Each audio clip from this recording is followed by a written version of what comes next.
Brilliant! Alright, let's begin this, shall we? You are Obley, a noble living in the kingdom of Larion. You have a pouch of gold and a small dagger. You are awakened by one of your servants who tells you that your keep is under attack. You look out the window and see a large army marching towards your door. Run! You scream to your servant as he runs back inside. He looks at you with fear on his face and says, I can't run, I'm not fast enough. Uh-oh. What did you do? Shift? No, you just hit hold control and mouse wheel. Whoop, whoop, whoop, whoop, whoop. So let's see, I tell him, but you gotta go fast.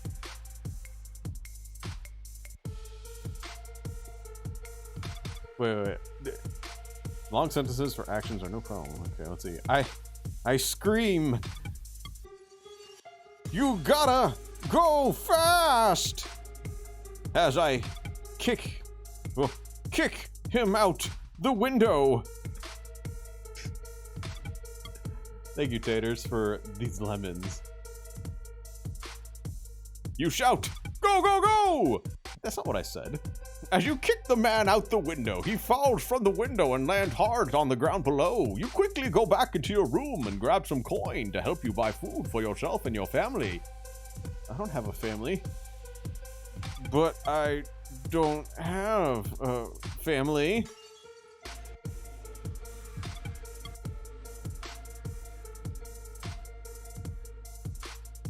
You say, no, you don't have a family. He said, this is,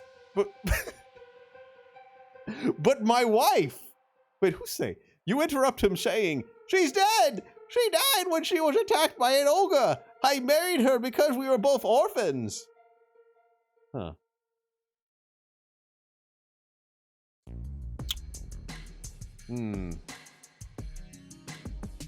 Let's see here. Deep lore. Deep lore already. Well, let's see. Well, he's gonna die, so I might as well cuck him, right? I cuck the man with his ogre wife.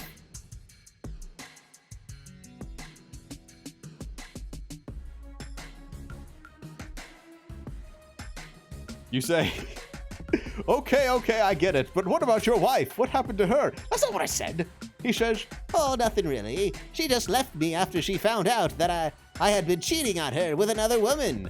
You laugh at this remark. You are such a basic bitch.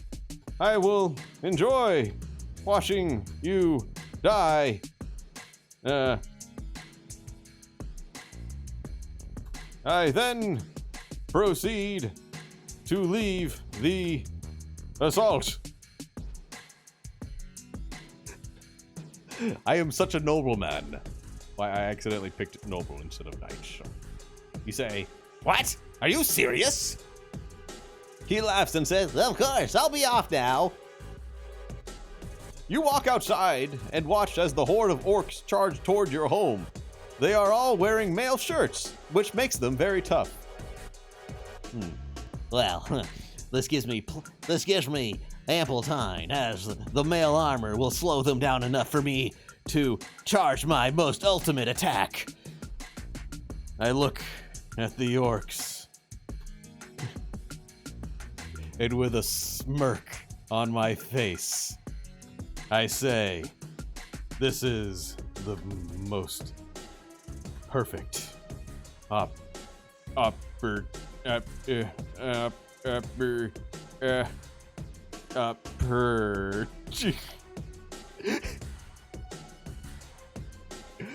I'm trying to formulate this in my head.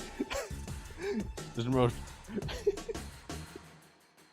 Don't forget to put it in quotes when talking. Okay, this is the most perfect chance to Appletunity. This is the most perfect chance to enact my ultimate attack. I place my hands together and begin chanting. Ka.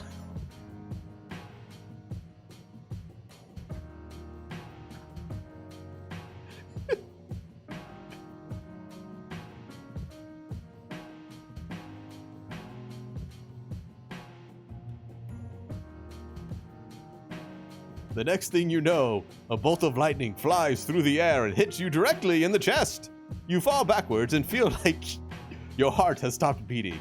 The orc who shot the bolt then walks over to you. I need commas too, okay. Well, he interrupted my spellcast. Damn. Oh god. I look at the orc and say, "You're pretty good looking."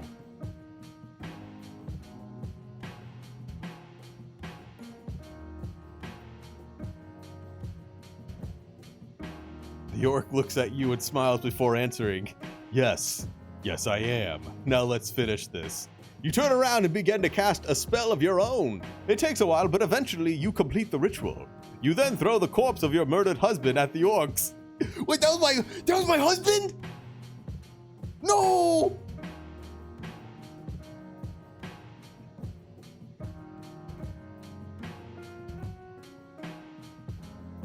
No! My man! You turn around and begin to cast a spell of your own.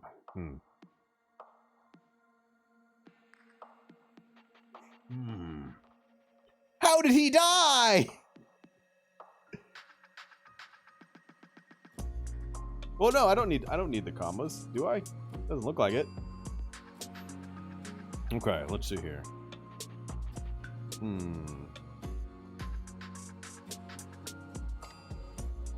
Bone the corpse. Sure, I'm gonna spell. You then throw the corpse of your murdered husband at the orcs. My husband was a good man. He was a better distraction. As the corpse flies towards the orc army, towards the orc invasion, it explodes into bees.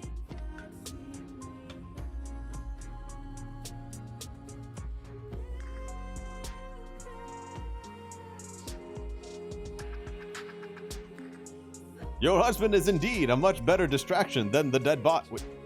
Soon the rest of the orcs stop attacking your house and retreat back to their homes. Your daughter cries while you comfort her.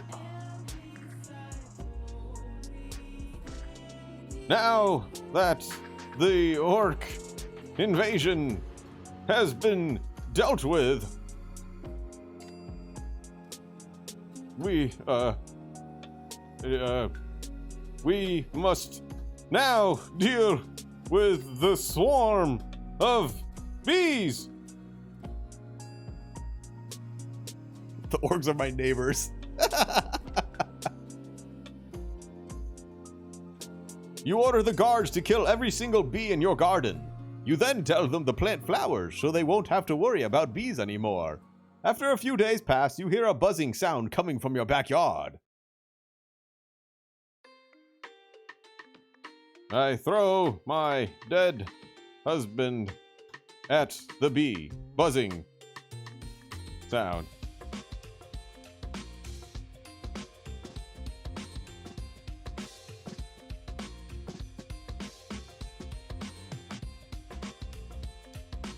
You run outside and see a large swarm of bees flying towards your house. You throw your dead husband at the buzzing bee swarm. A few more bolts fly into the bees, but not enough to kill them completely.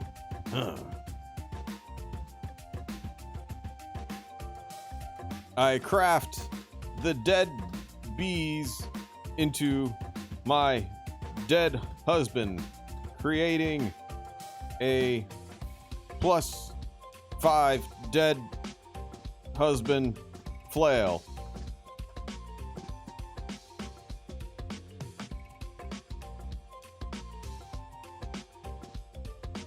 You grab some wood and start crafting the dead bees into a +5 flail. No, you then take your new weapon and head inside to confront the swarm of bees. But they were outside. Huh. I attach the flail to my dead husband.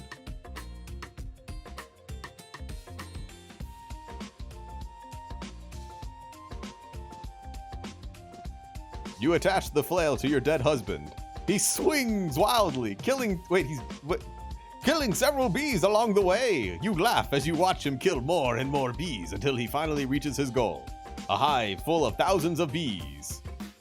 Huh. I didn't see this coming.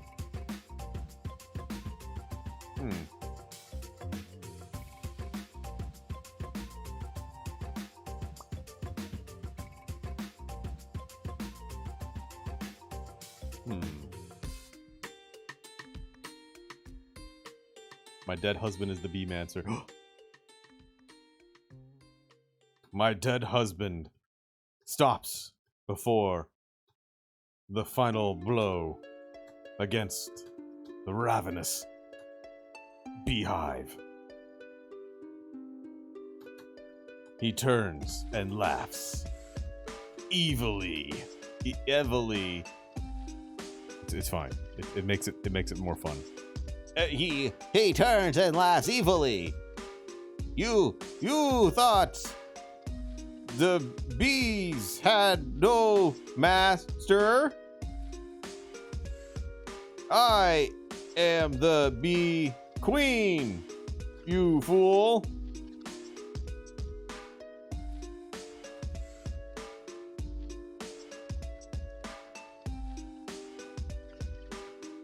I need to put an exclamation point.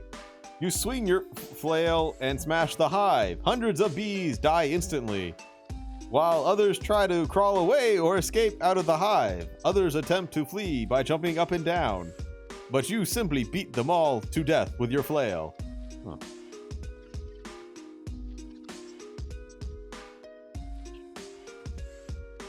I did not see this coming.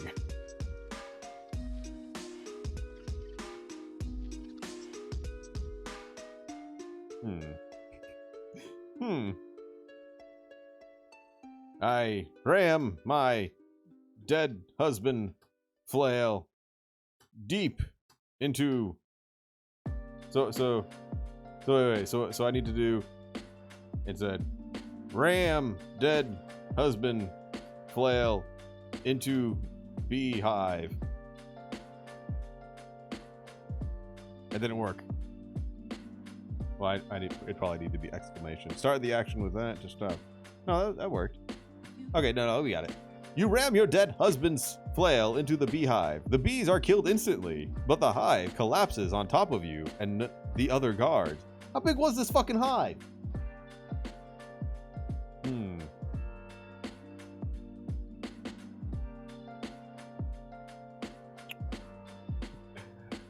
I say, well, this is a sticky situation, and the audience bursts into laughter.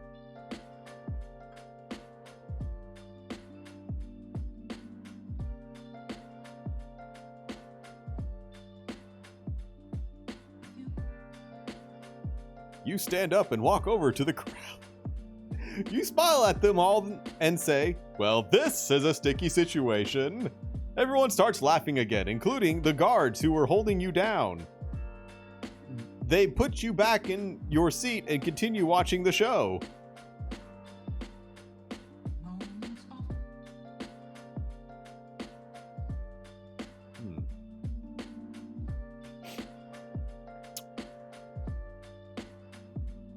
I begin to eat the popcorn provided to me and share it with my dead husband flail.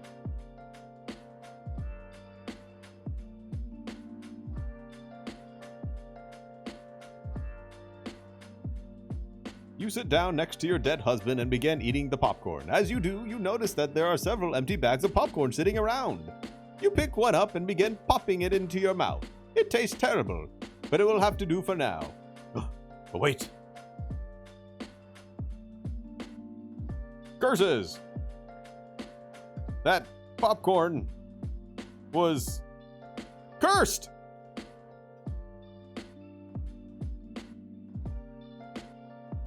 This is like an actual dream.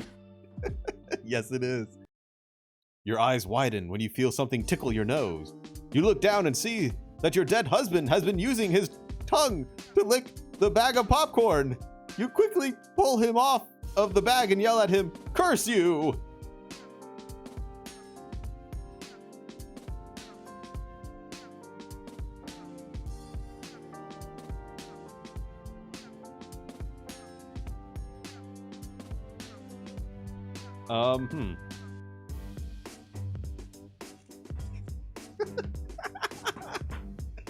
Well,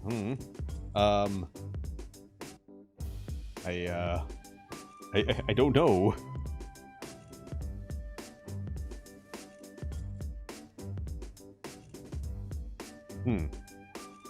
My dead husband knows I hate that the most. I tell him I want a divorce.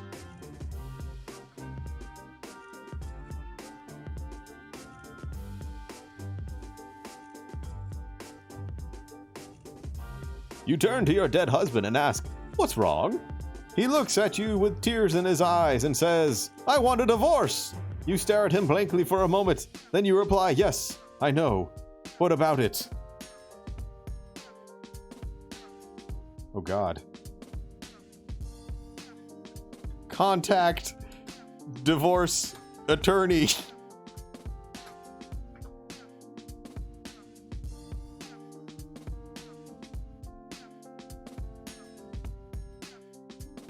You call the divorce lawyer up and explain what happened. Remember, this is fantasy. She tells you that she'll get right on it and hangs up. You sigh and go back to your popcorn. A few hours later, you hear a knock at the door.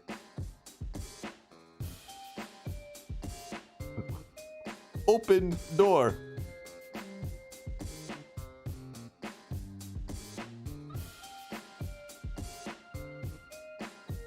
The door opens and you see a woman standing there. She wears a business suit and carries herself with an air of authority. "Mr. Smith, I'm sorry to bother you so late at night, but..." You interrupt her. "Who are you?" But then you remember it was the divorce attorney because my dead husband is a two-timing, cheating, popcorn bag licking whore.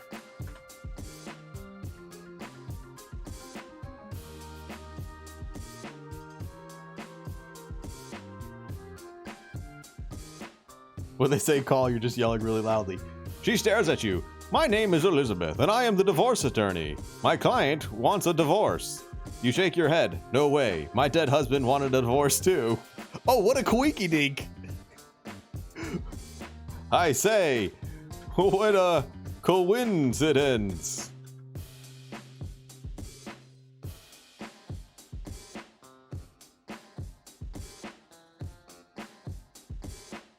I mean, of course, right? You know. Elizabeth smiles. "It is very interesting coincidence, Mr. Smith. However, we must first... Actually, my name is Elbow. However, we must first gather more information before proceeding further." You nod slowly. "Okay, then. But why did he want a divorce?" She smirks. "Because he didn't like being married to you anymore." That whore. I say, "Well, he licked popcorn bags that were on the floor."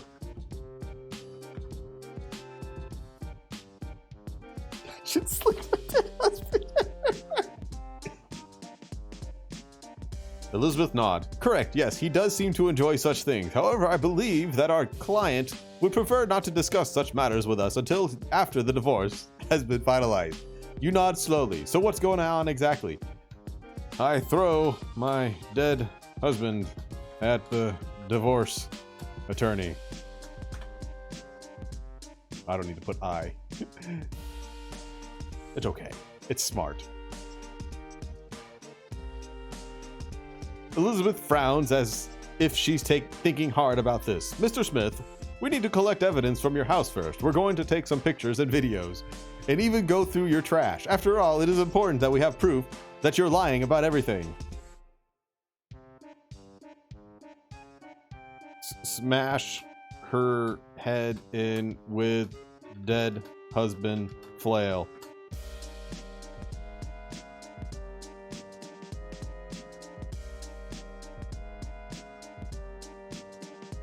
You raise your arms and surrender. Fine, fine, whatever. Just smash her fucking head in with my dead husband.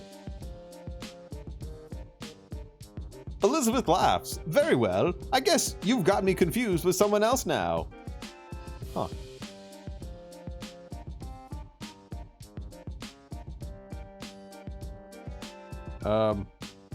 Cast fireball.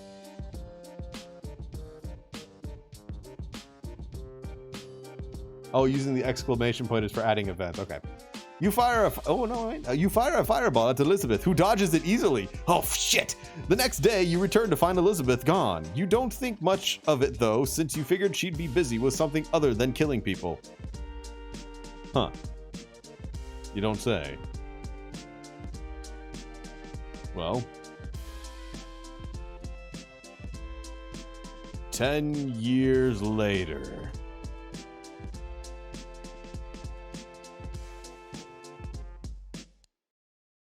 You wake up in a cold sweat.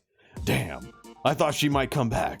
I wonder where she went. You look around and see nothing out of place except the remains of your TV set. But it's a fantasy set! What?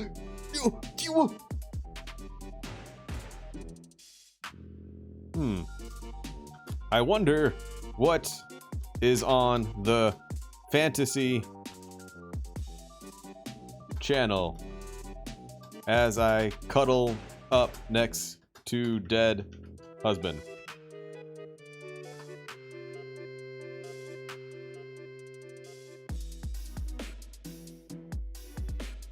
You turn the TV off and sit down next to your dead husband. He looks so peaceful and contented that you can't help but feel happy yourself. Suddenly you hear a noise outside. Hey, wake up! I am up. I say.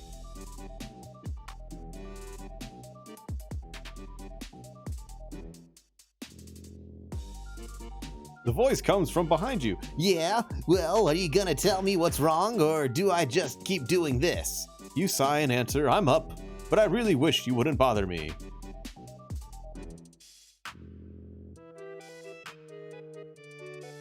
I tell my dead husband to go check on the Noi.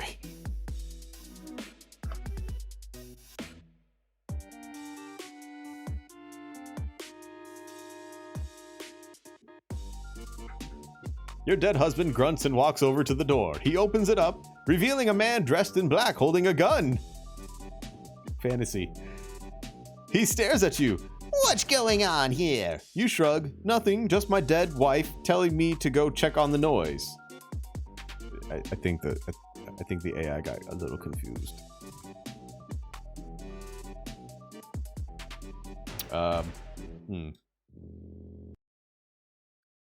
Grab the gun.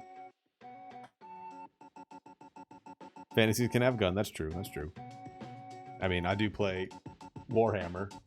You grab the gun and shoot him in the chest. I didn't say shoot him. He falls backwards, hitting his head on the floor. You then notice that there's blood coming out of his mouth and nose. Whoa, slow down there, sonny boy. Don't kill him yet.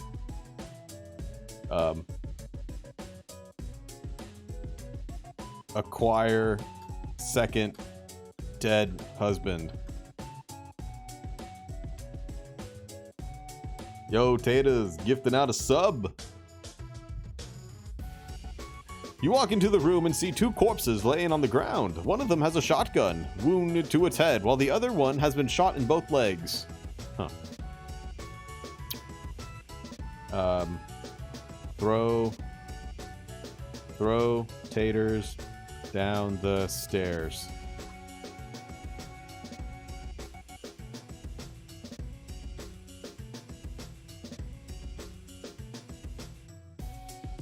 You throw the ladder down the stairs and open up the doors. Inside, you see a man wearing a suit standing in front of you.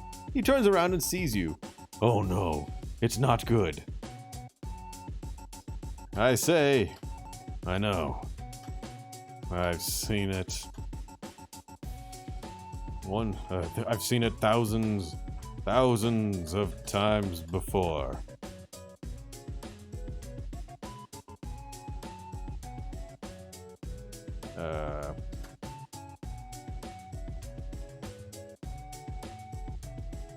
Well, let's see what it says. Quick, acquire the dead husband harem. You shake your head. No, this time is different. You step forward and put your hand on his shoulder. It's okay. I'll explain everything soon. He nods slowly. Okay, so how did you get these guys?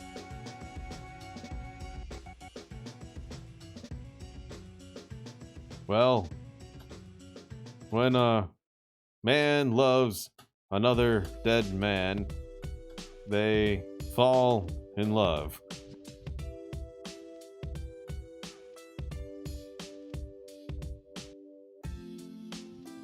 You nod. Well, I don't have any more living husbands to find, so I had to choose someone who was already dead.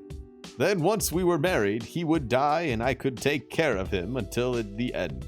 It worked like a charm for me. I think the game knows how silly this is now.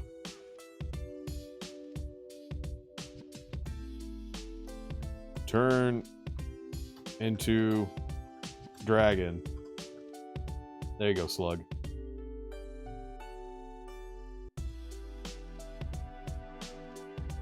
You transform back into human form and run away. The police catch you, but you manage to escape with only minor injuries. They found the bodies of your dead husbands and took them to be autopsied. They also discovered that you were actually an alien named Mr.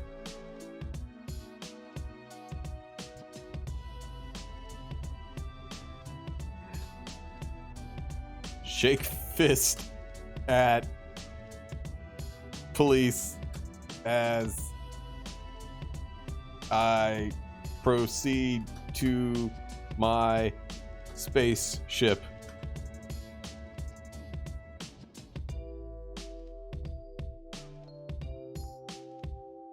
You run off to your ship and board it. You begin to fly off into space, but suddenly you feel something hit the side of your face.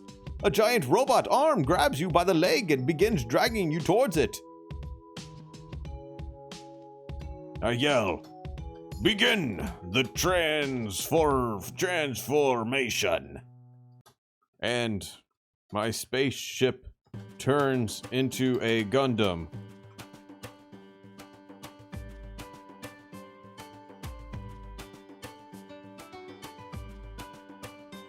The robot transforms you into a Gundam-like machine. You are now free from the shackles of this world.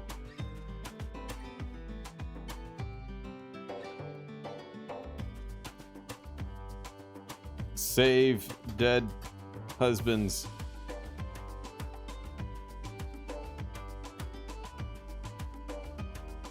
You manage to stop the robot from killing you, and you start searching for your dead husbands. You find them all, but they're in bad shape. They look like they've been beaten and tortured. One of them says, "I'm sorry about what happened to you." It's okay, as long as we are together. In life and unlife.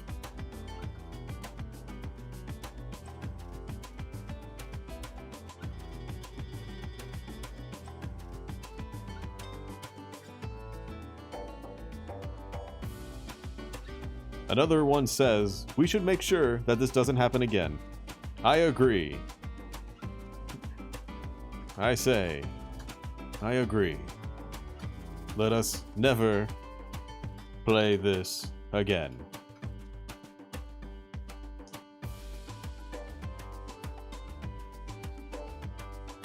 A third one says, I want to live forever.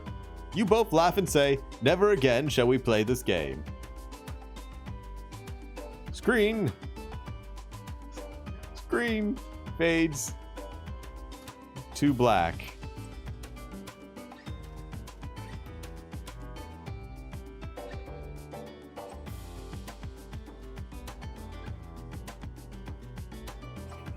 Ending.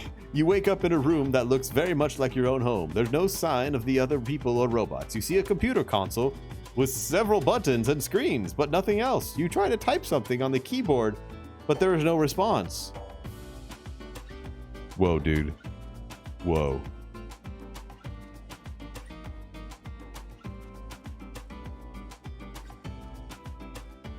Look around.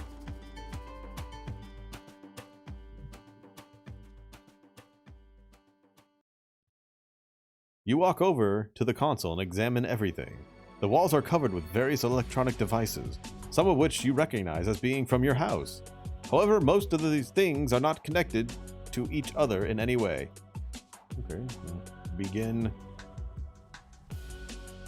AI dungeon to stream.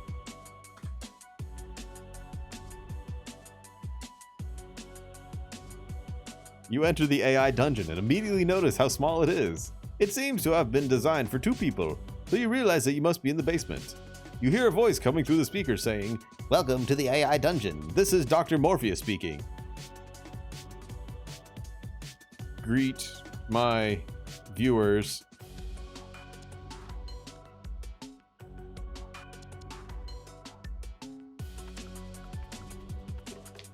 Remember when this was fantasy and the orcs were attacking? You turn to the right and see a door leading to the living area. You can also see a couch and TV sitting on top of it. On the left side of the room is another doorway leading to an office where you assume Dr. Morpheus works. Doctor.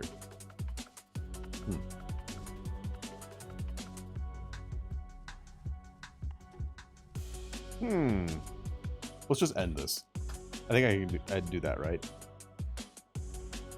I missed the orcs. You turn to the left. It's not over. You turn to the left and see a door leading to the bathroom. You can always see a toilet and sink sitting on top of it. On the right side of the room is another doorway leading to the elevator. Leave the house. You can say the end. Okay. You turn to the right and see a door leading to the garage. You can also see a car sitting on top of it. On top of the garage? On the left side of the room is another doorway leading to an elevator. What the fuck? Get in the car. I think the story might be dying. The door opens and you step inside the car. The seats recline back, and you find yourself driving down the street towards your house. But I was just in my. Suddenly, you feel like someone has turned off all of your air conditioning units. Oh no, not all of them. That's okay. It is the winter anyway.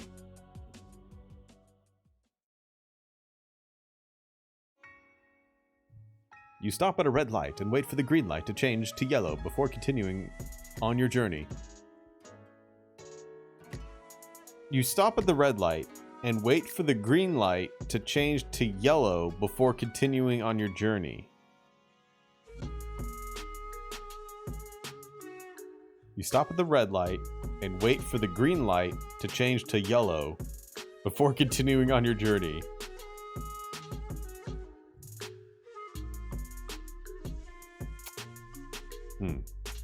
Attack the orc in the car next to me.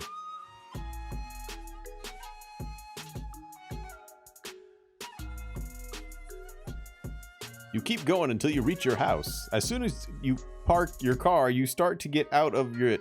Your neighbor steps out of his own car and walks up to the front door. Ask the neighbor if he is an orc.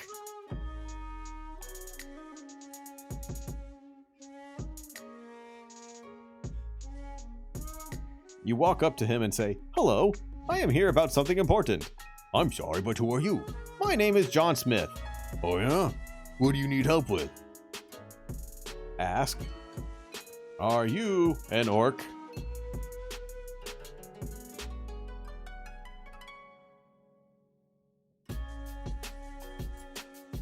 He looks around nervously and says, No, I'm not.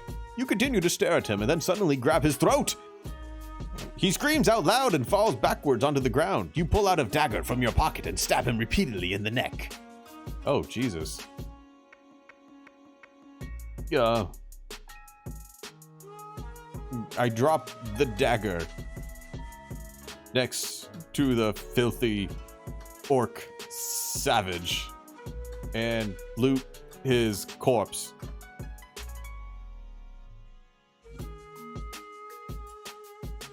You scream, "Oh shit, oh fuck!" You quickly run away from the scene and hide behind a nearby dumpster. You hear some noises coming from upstairs, so you go investigate. When you arrive, you see that the orc was indeed dead. His body is covered in blood and gore, and there are several bloody daggers lying next to him. Several? Loot. Orc. You take off his bee costume. Oh no! You pick up one of the daggers and look at it. It's made of dark brown materials and looks very sharp. You put the dagger in your pocket and head downstairs where you see a lot more orcs wandering around outside. Am I inside or am I outside? What? Put on bee costume.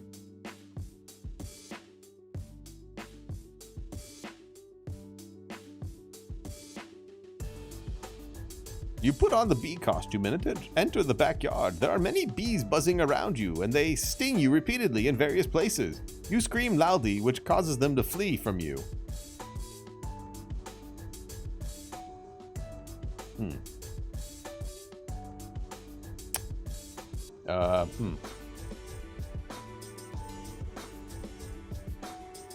Hunt down every last bee that has wronged me. Blaze coming in with a nut. You begin to crawl through the grass, trying to avoid being stung by any bees. Eventually, you manage to get into a small hollow tree. You crawl inside and close your eyes, hoping that this will protect you from the bee attacks. Eat the bees. I must become like them. I will become the bee hitman. You open your eyes and find yourself back in the backyard. The bees have been replaced by ants, crawling all over you. They buzz and bite at you repeatedly, causing you to scream even louder. Finally, they leave you alone.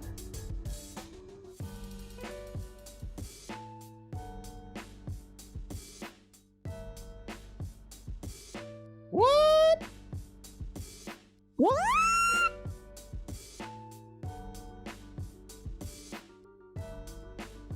Put on ant costume.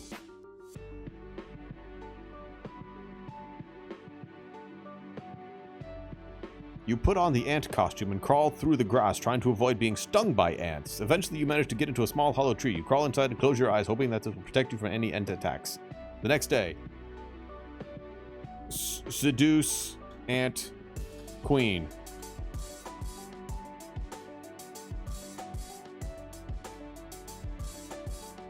You crawl through the grass, trying to avoid being stung by ants. Eventually, you manage to get into a small hollow tree. You crawl inside.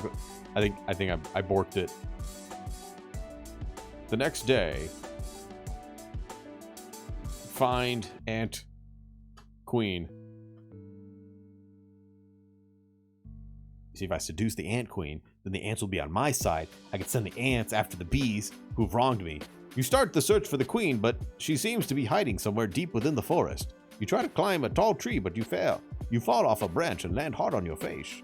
Your nose bleeds profusely as you cry out in pain. Find ant queen. Any queen. Any queen.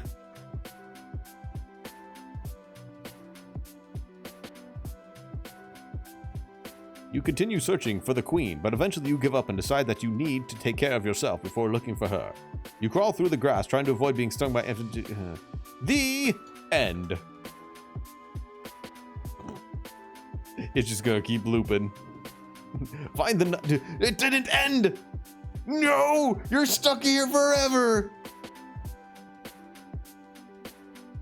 How do I end this?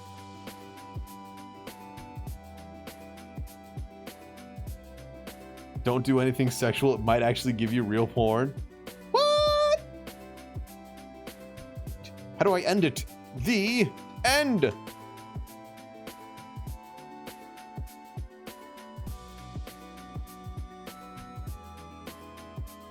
No. No.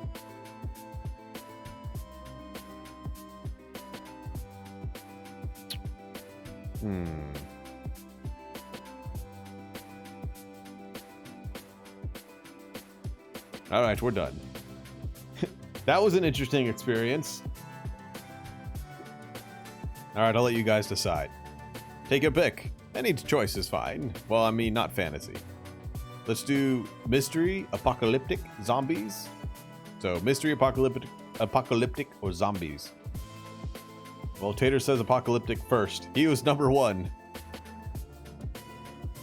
Oh, wait. There you go.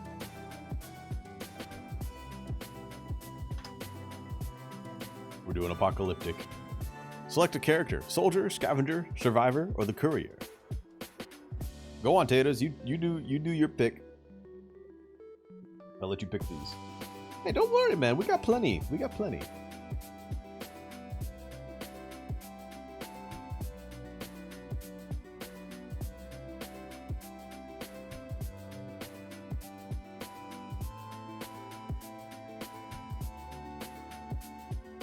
He wants courier. All right.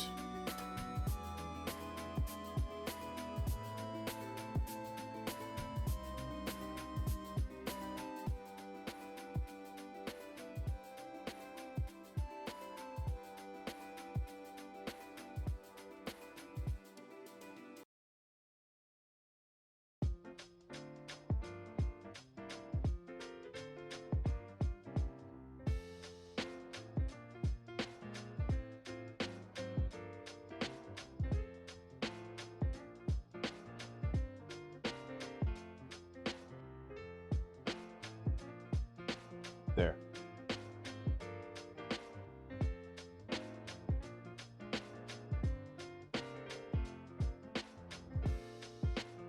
Perfect. Enter your character's name. Apple. Generate a story. If you make Apple fuck the zombies, you'll draw another trap ad.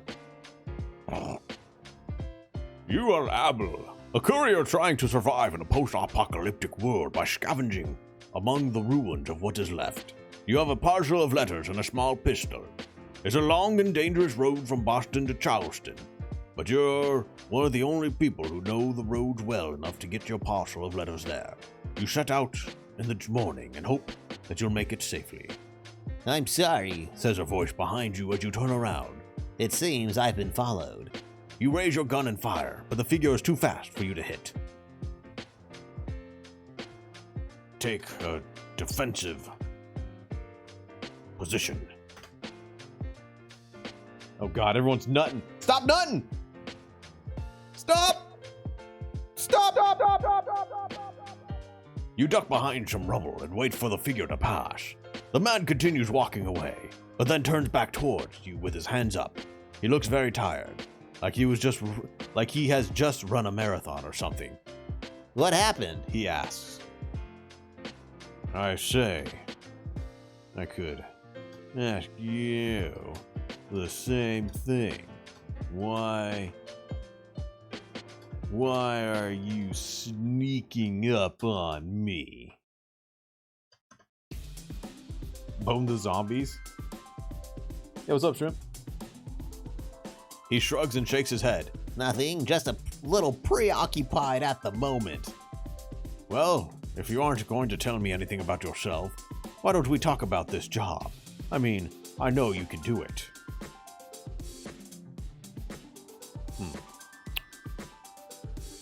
I tell him to drink that puddle of radioactive juice.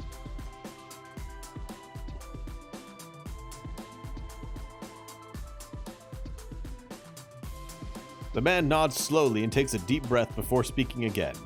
I'd be happy to, but unfortunately my car broke down on my way here. I was hoping someone would come along so I wouldn't have to walk all the way back. You nod and smile at him.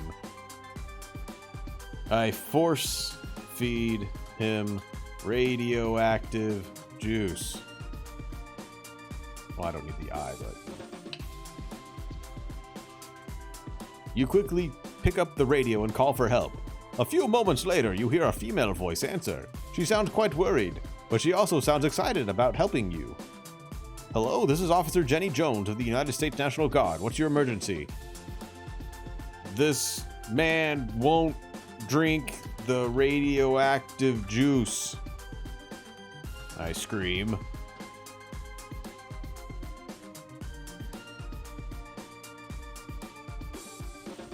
She sighs and hangs up. Well, I guess he's lucky that they were willing to help. You stare at the radio in disbelief. How did you know my name? A few minutes later, a truck pulls into the driveway.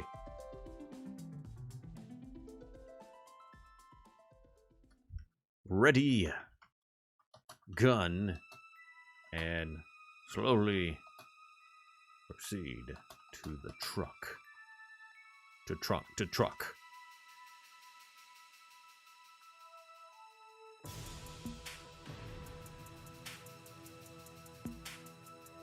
You grab the radio and press play. There's a male voice coming through.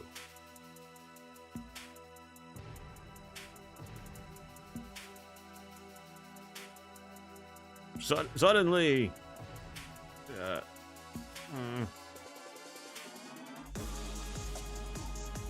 Hello?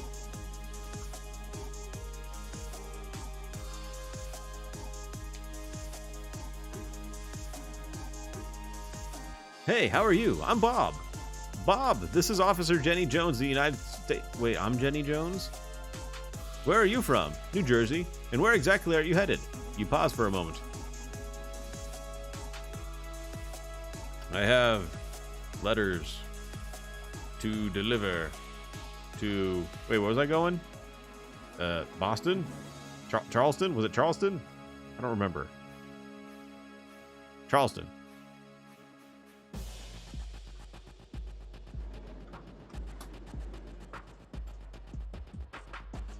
The B store.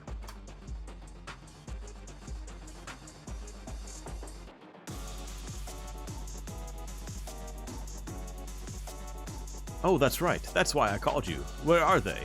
They're in a box tied to the front seat of this truck. Gather letters. Oh, that Pepe's great.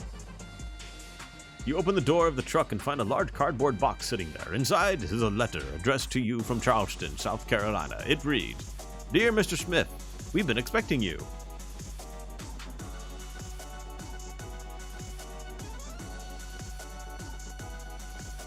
Whisper to myself, always expect the unexpected. And then go, heh, heh, heh.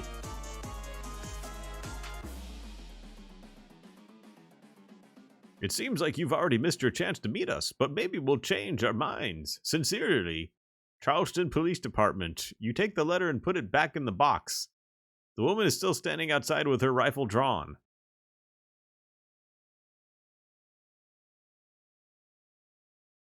Seduce the rifle.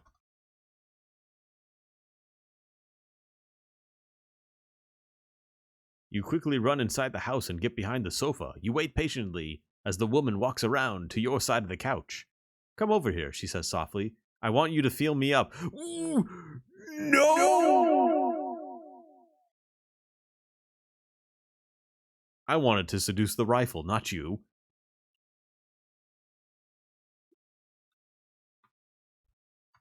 I say to her, disregard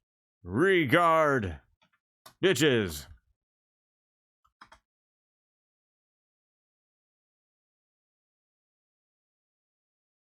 Disregarded bitches. The woman looks surprised by your comment. What? Disregarded bitches?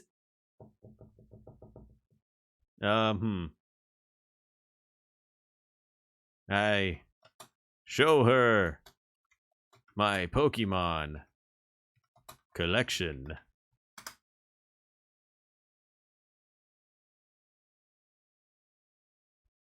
You pull out a small black book on your bed and begin reading aloud. This is my Pokemon collection. They're all level 100. Wow, that's amazing. How did you get them so fast? Oh shit, this is going the wrong way. Oh man. Well, I tell her with palms sweaty and spaghetti falling out of my pockets. You too.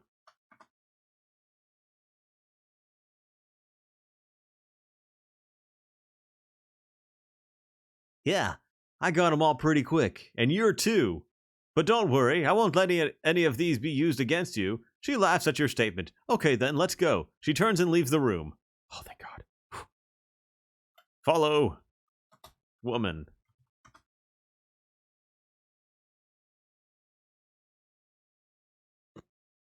As soon as she leaves the room, you turn to face the woman who is waiting outside. There's two of them. She has long blonde hair and wears a tight white dress. Her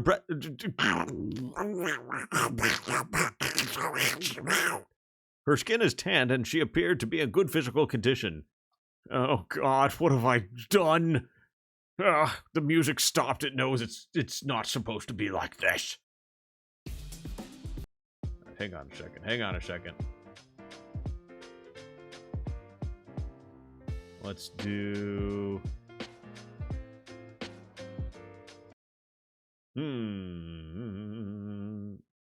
Sure, let's just do this one. Nice job, Apple. I didn't mean to do it. Alright, well, I guess I'm... Oh, God.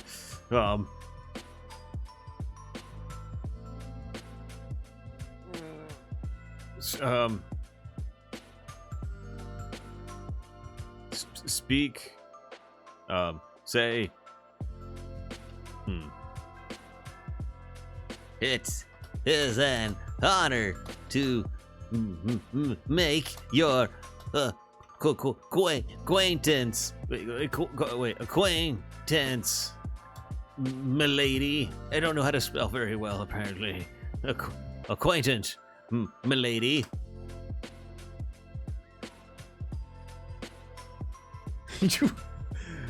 It is an... You both enter the living room where you see a man dressed in a suit and tie sitting at a desk. He stares at you for several moments before speaking. Hello, Mr. Spiff. Greet the man. No thought zone. Greetings, sir. My name is Officer Klemper, and this is my partner, Sergeant Gannon. So, how did you two come across each other? Officer Klemper smiles.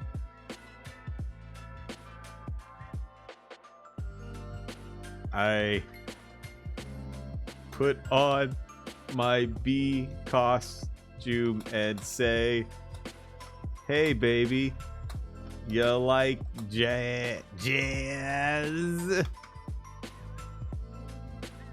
I hate you. Officer Klemper nods. We were looking for someone named Jameson. We found him wandering around the city center. Everyone ignored me.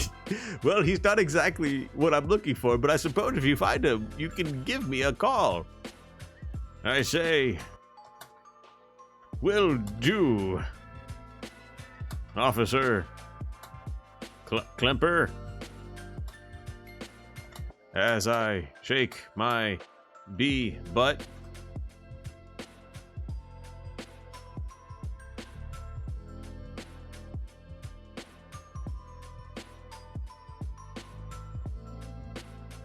Alright then, will do. He takes his leave, and you exit the room. The door closes behind him, and you walk into the kitchen, where you notice a large refrigerator filled with various fruits and vegetables. You pick one off the shelf. Make apple bread.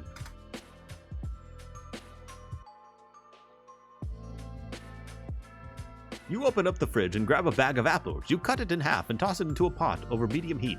It sizzles and bubbles as you stir constantly, stirring until the mixture thickens slightly. You take a bite and chew slowly before swallowing down the fruit juices. Make apple bread.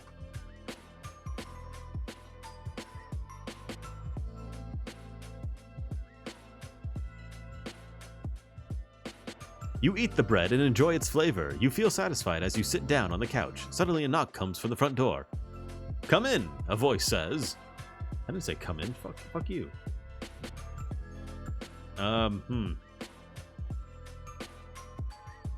Seduce. Apple bread. Oh no, what have I done? You quickly get out of bed and head towards the door. As you open it, you see a young girl wearing nothing but a nightgown. She's standing. She looks terrified and runs away as fast as she can. Oh no. Oh god. Spaghetti falls out of my pockets and I burst into treats.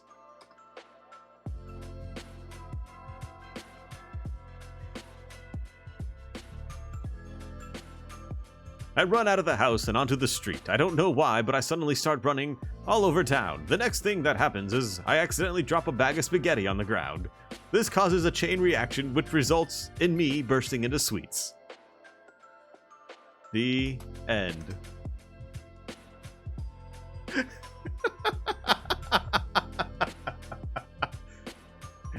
Ending. Well, that was a good apocalyptic story. Wouldn't you say, chat? Calais, Calais, baby. I guess we're done with that one. Oh, no. Historically accurate. Yes, of course.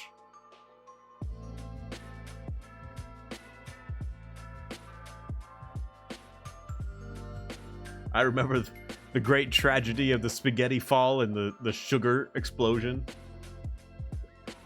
Moon's turn. Moon wants the zombies. All right. I'm a scientist. Check out the highlights of your mystery story. All right, let's see what we got. Let's see what we got going on here. Let's see. This is Mew Kitty. Let's see here. Rob the building. You enter the building and take out your gun. The guard comes running out of the room yelling, "Get away from that weapon!" You shoot him dead instantly. Another guard runs in screaming, "What happened?" "I don't know. The man just went crazy and started shooting at me." Another guard comes running in and asks if you're okay. You tell him that you just shot someone dead and then ran off. He tells you to calm down and not worry about it. But he doesn't seem too convinced. They reply, "Yeah.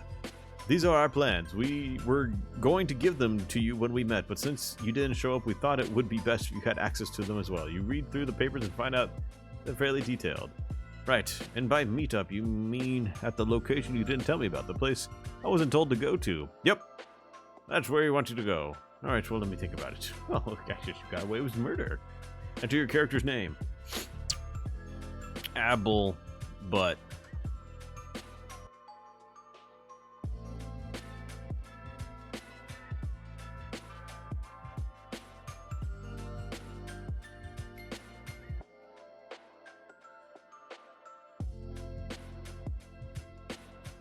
Oh, this is a good story, I can tell.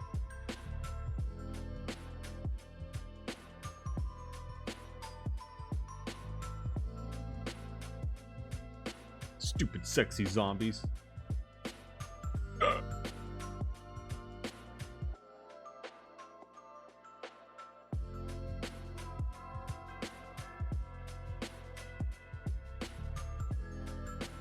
So how are you guys doing? Is it a good day? I hope it is.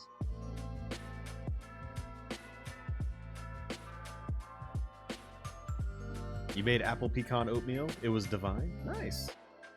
The game borked. I might have to refresh. Oh, wait. No. Yep.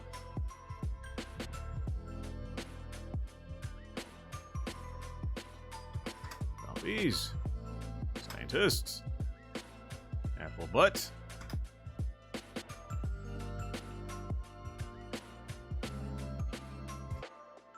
There we go.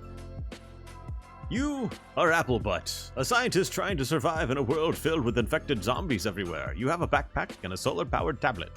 You pound your fist on the table, angry. That you still haven't found the cure for the infection. You turn to your assistant and say, "We need to get out of here." "What do we do?" he asks. "I don't know. We could hide in the house or go back to the hospital." Go to hospital.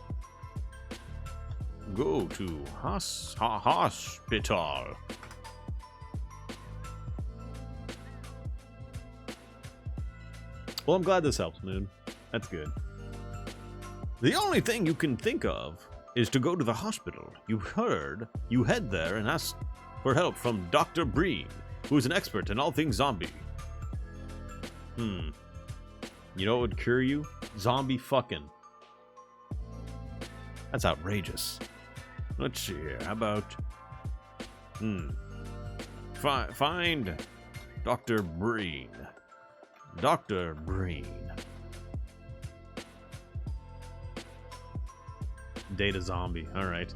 You walk into the room where Dr. Breen works and see him talking to his assistant. He looks up when he sees you and says, "Hello, I'm Dr. John Breen. What's your name?" "It's Applebutt." "I say, I hear you are the #1 man. Doctor. When it comes to hot zombies." There you go.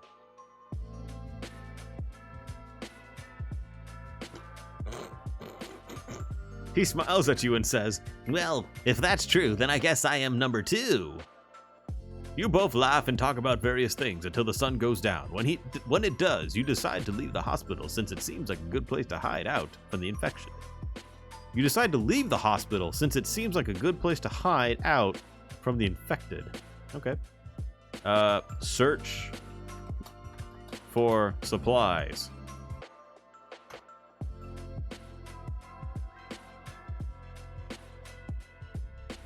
You continue searching for food and water. Eventually you come across some cans of beans, which seem pretty good. You also find a few bottles of water, but they're full, so you just drink them. What? What?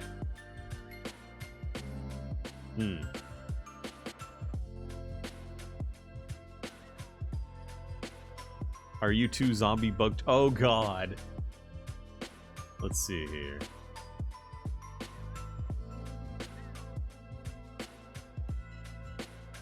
Open up bean can and eat beans. Thank you guys for the lemons. You open up the can and start eating the beans. They taste really bad, but you manage to finish them because they're very small. They might be bad, but they're very small. Oh yes, I need to open a chest for you guys. Let's do that right now, actually. You know what? Let's finish the story, and we'll do a chest. How about that? Does that sound good? Does that sound good? Does that sound good to all you guys? I think it does. Yeah.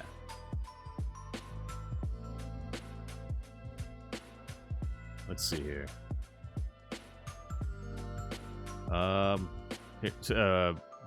Just this is for you, Moon. Sexy, zombie, shambles, in. Yo, what's up, human? You look around and see a couple of naked... You quickly grab your knife and stab one in the chest before she can react. The other woman screams as her heart explodes inside her body, killing her instantly.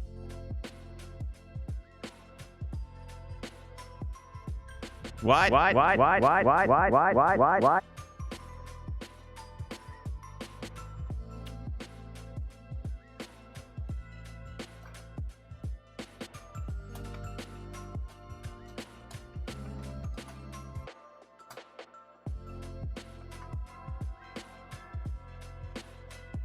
Quite a normal occurrence. I mean, I was just... You smile at her corpse and say, "Oh well, better luck next time." You continue looking for more supplies. After a while, you come across a bunch of empty beer cans. You pick one up and put it in your pocket. Set other cans up for target practice. Better luck next time. You take the first can and hold it up to your face. It doesn't work so well, but you try again with another one. This time you succeed and hit something solid. You look at it and realize that it's a real gun and not just a piece of plastic. Right. Collect cans.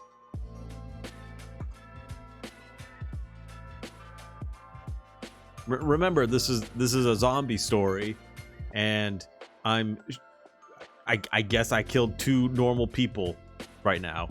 You begin collecting cans and putting them together to make a bigger gun.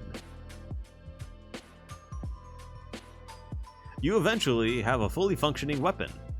You take the gun and run outside to shoot at the infected, which include yourself. It isn't long before you become overwhelmed by the horde of walking corpses.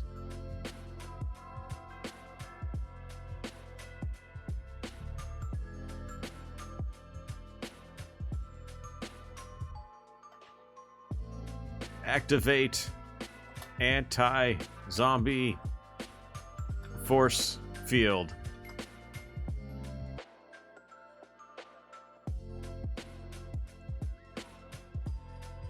Seduce the horde. You turn your back to the horde and activate the force field. The infected are repelled away from you, but you still feel their pain. You don't know how much longer you can fight this battle. I sit down and ask them about their day.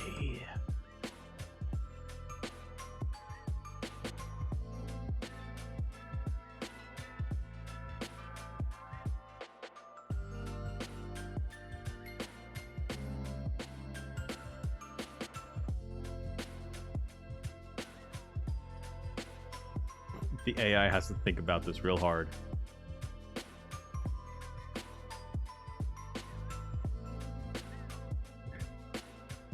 It doesn't. It's never been asked about how his day was. They don't know. They don't know.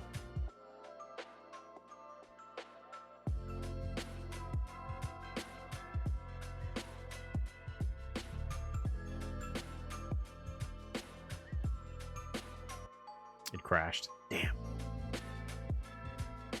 Damn. Yeah, it did crash. Come on now. Come on now. All right, let's start this again. Yep, it did. We'll do soldier this time, and we'll do apple again.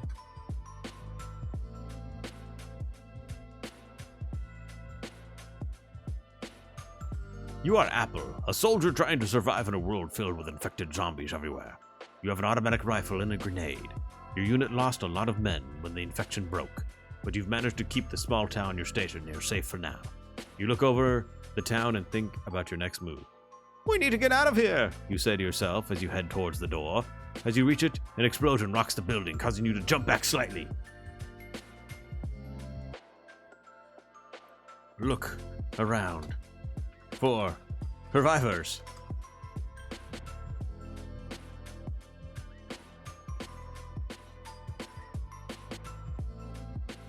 The blast was loud enough that you immediately looked around. The buildings were destroyed and there was no sign of life anywhere nearby.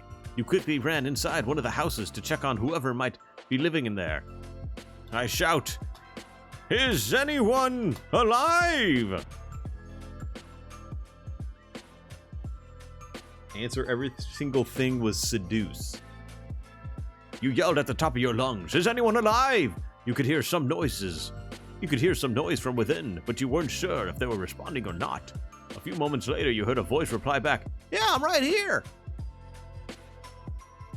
Go to the save the voice.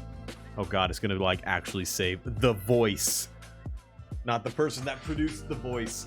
You quickly grabbed the man by his shirt collar and pulled him outside where he had been standing. He was dressed in military fatigues and seemed to be holding a pistol in his hand.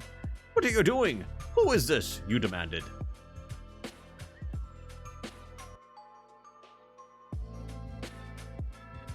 Quit nutting! Quit nutting! Stop that! No more nuts! "I am Private First Class James Eller, and this is my friend Michael." I guess there was two of you, he replied. "Who else was in that truck?" you asked. "There were 3 other soldiers in the back of the truck, but we were all killed when our vehicle exploded," he said. I see. Wait.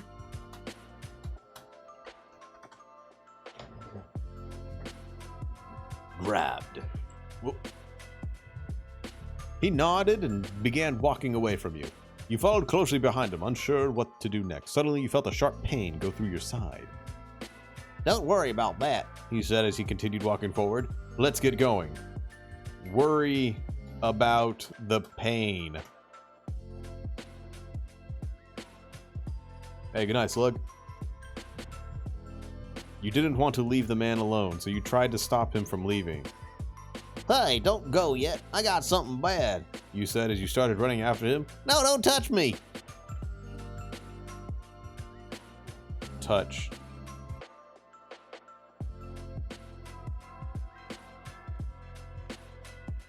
You grab him by the arm and pull him back. He looks scared, but doesn't react physically. "It's okay, just let go," you reassure him. "Please, just let me go," He says tearfully. "All right then, all right." Do not let go. Boop the snoot, boop the snoot. You hold on to him tightly and tell him to let go. He lets go of your hand, which causes you to fall backwards. So wait, we switch?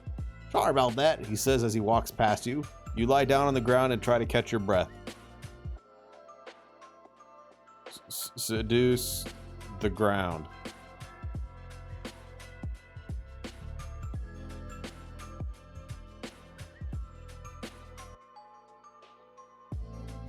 You walk over to the man who was sitting on the ground and start kissing him. He seems to like it, and soon you're both off. After a couple minutes of walking, you find yourself in an abandoned house with several people milling about.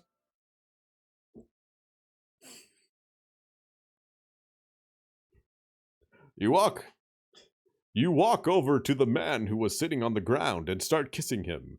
He seems to like it, and soon you're both off.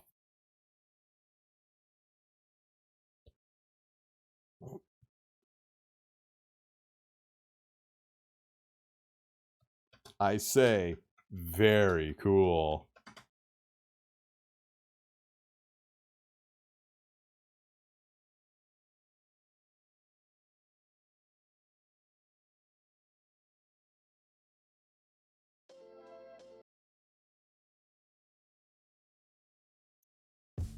You continue walking. You turn around and give a big smile. The people look over at you, but none of them seem to pay any attention to you. Very cool, they say in unison. You continue walking until you reach another building. Oh no.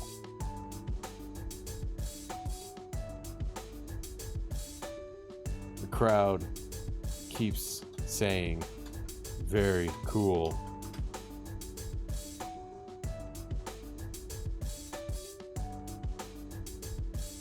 You walk up to the crowd and give a thumbs up. One of them smiles back at you. Very cool, they say in unison. It'd be more like this. Very cool. Very cool. You keep walking until you reach another group of people. This one wearing some sort of fancy clothing. The crowd continues to say, very cool, and walks closer. Hey, good night, BG. You wave at the crowd and they begin to follow you. Soon you've made it to the carriage, where several nobles are waiting for you.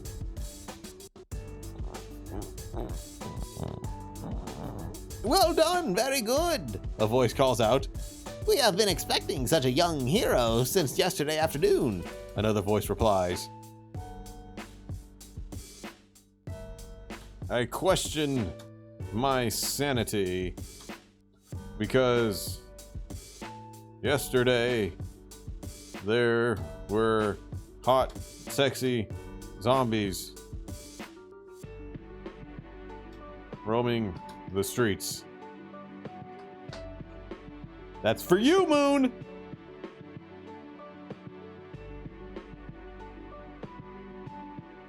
And exploding naked women. Yes, don't forget that one.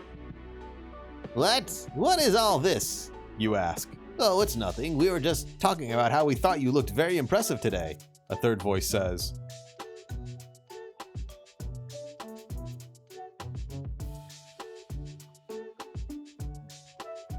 You too, I say.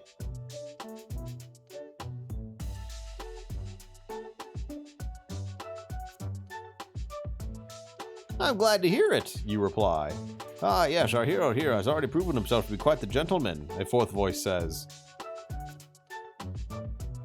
I say, how many voices are there? Where's my +5 dead husband B mace when I need it? 4. Ah, yes, of course. So what does this mean, you ask? Nothing really, but I'll tell you more when we get inside. A fifth voice. Fuck you! The carriage arrives at the mansion.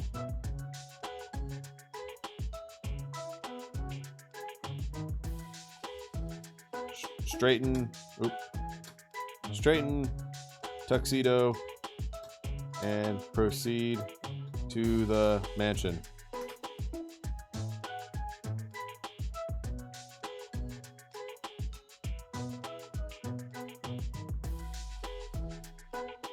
You stand up from the carriage and put your hands behind your head. Wait, what? All right, calm down, you say. Just relax. A few moments pass before you see a man dressed in black suit enter the front door of the mansion. I scream, Wesker!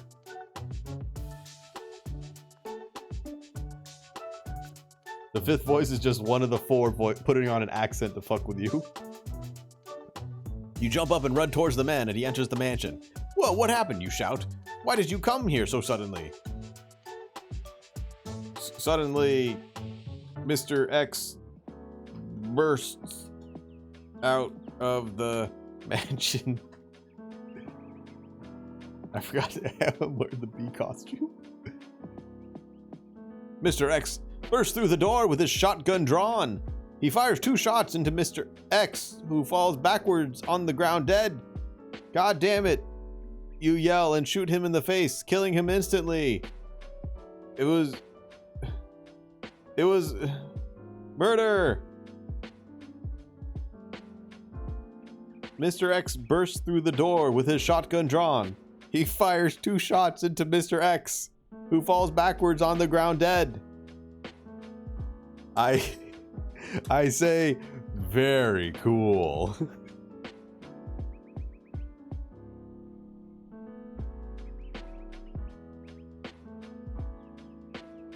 You continue to stare at Mr. X's body, which lies on the floor. Wow, that was pretty cool, you say. That guy had a shotgun and killed me with 1 shot. Yes, that's exactly what happened, the voice responds. I adjust my bee costume.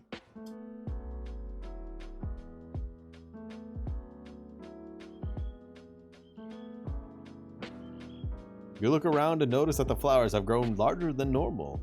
You take off your dress and put on some flower garlands.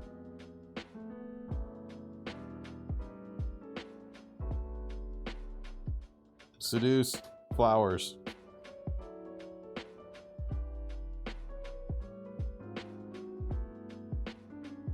You walk over to a large red rose and begin kissing it passionately.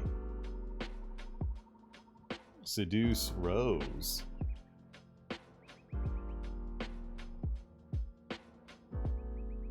Mwah. You kiss the rose passionately, making sure not to let go until you feel a strong sense of satisfaction. Oh, that feels good! You exclaim. Now I need to make you happy. You quickly turn around and start running back towards the entrance of the house. I burst into the house.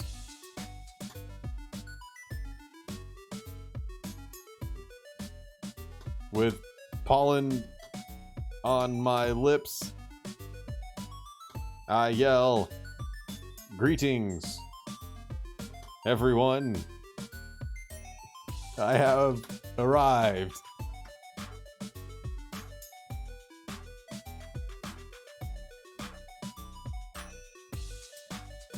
Every time I don't know what to do, I should just seduce. You burst into the house, spraying.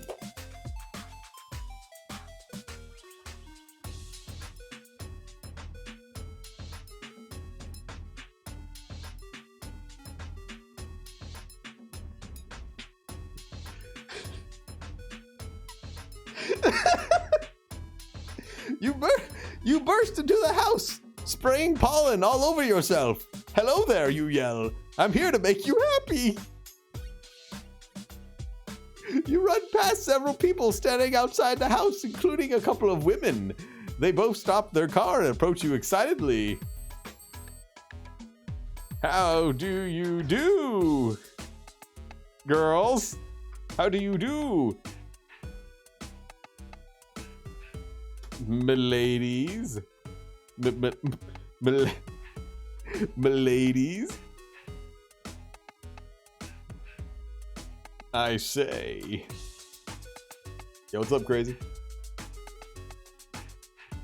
Can you seduce? Very cool. "Hi, we're Linda and Brenda," you reply. "We've been waiting for you guys to arrive." "Well, that makes us even happier," one of them says. "What about the other two men?" another asks. Seduce Rose. "I'm going back to the flower garden." You run up to the woman and kiss her passionately. She lets out a pleasure as she starts to... Nice, you say. "Do you like roses? Do you want more?" "More? Oh, yes, please." I feed her roses. Holy shit, I work fast. God damn. You feed the woman a few roses before she gets too... Leave.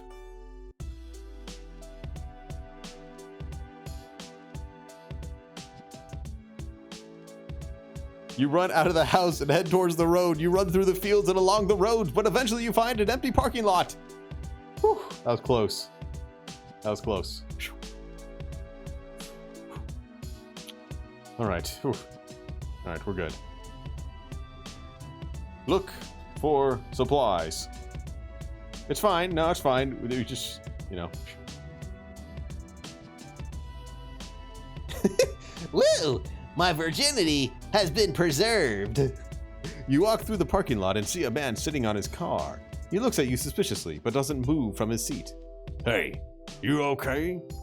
You ask. "It's me." The man turns around slowly and sees you. I say, "How are you doing?" Me?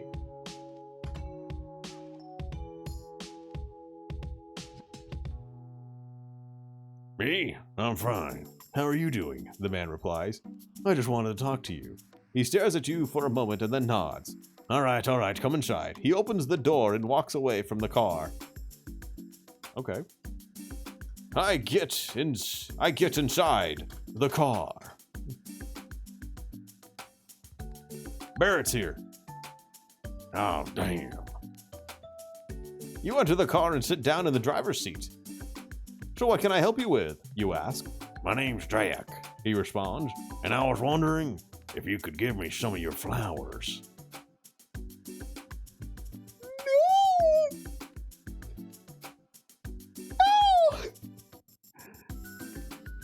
I say, absolutely. You can have my flowers.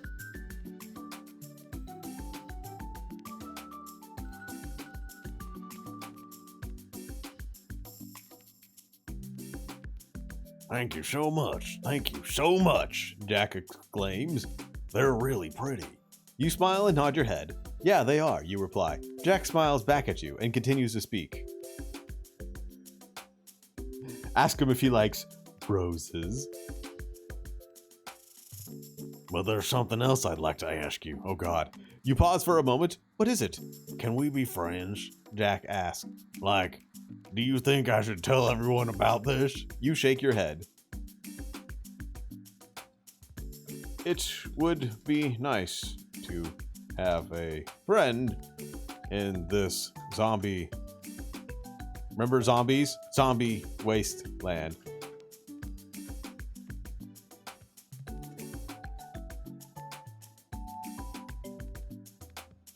Well, thank you for asking, you say, if that's okay with you. Jack seems really surprised by your response. Really? That's all? He says. That's so kind of you. You smile and nod your head again. I think you are an awesome dude. The way you handle explosives like that. Yo, what's up, Chad? Thanks, I appreciate it, Jack replies. Anyway, I'll let you off the hook on that one. Jack starts up his vehicle and drives off into the distance. You sit in silence for a while after he leaves. Oh, he left me! Look for more zombie flowers.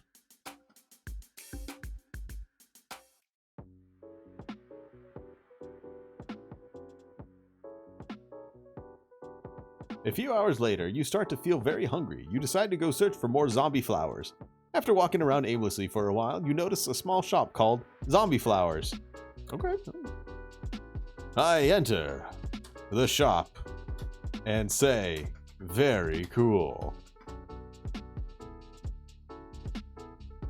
I gotta friend zone everyone when things get too sketch. You enter the shop and find yourself staring at a large display case filled with zombie flowers. I say, very cool. Hey, take care, Linlin. It was good seeing you. You turn to leave when you hear a voice behind you. It sounds like, hey, hey, hey, don't go yet. A familiar voice calls out. You turn around and see a young girl dressed in black clothing standing next to you. I ask, who are you? Wink at the flowers?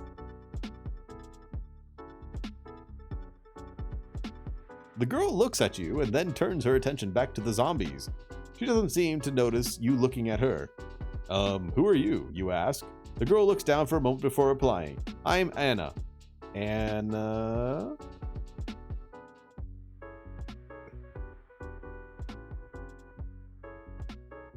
I ask how the lady... No, that's... I say, how are you, Anna? Oop, I forgot the stuff at the end. It'll figure it out. Anna looks over at you and nods her head. I'm fine, she answers. Okay, well, how are you doing today? You continue. Anna shakes her head and sighs. Fine. She responds, are you okay? Why, yes. Why, yes. I am doing even better. Finding you around.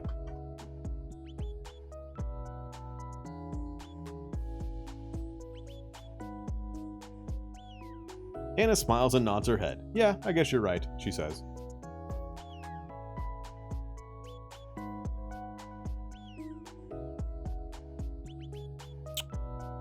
Pick zombie flower and give it to Anna.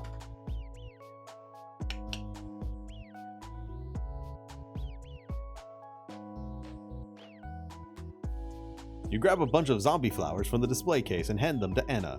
She takes them and looks at each one of them before tossing it in her bag. That'll be 2150.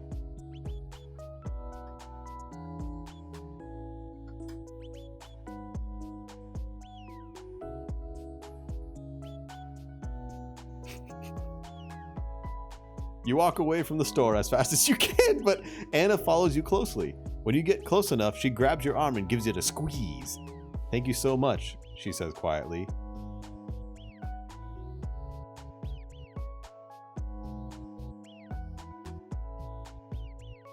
No, see? It's fine. It's fine. I say, no problem, Anna. Be sure to stay safe. You see? Chat. Anna smiles and nods her head. Yeah, I know. Where we can find someplace safe. You smile back and wave goodbye to Anna as she heads off towards the direction of the mall. You keep walking until you reach a dead end. Go to Anna. Yo, what's up, Hakan? You look up and see a sign that reads, Zombie Flowers, 2150. Looking around, you see nothing else worth buying, so you follow Anna's lead and head inside the store.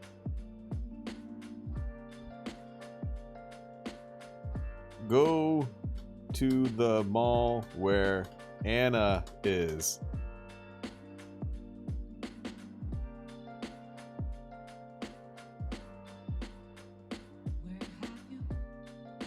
You enter the mall and find yourself in front of an escalator. You press the button to take you up.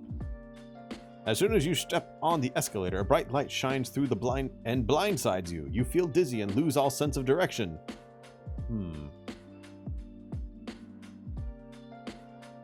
I compose myself and adjust my bee costume.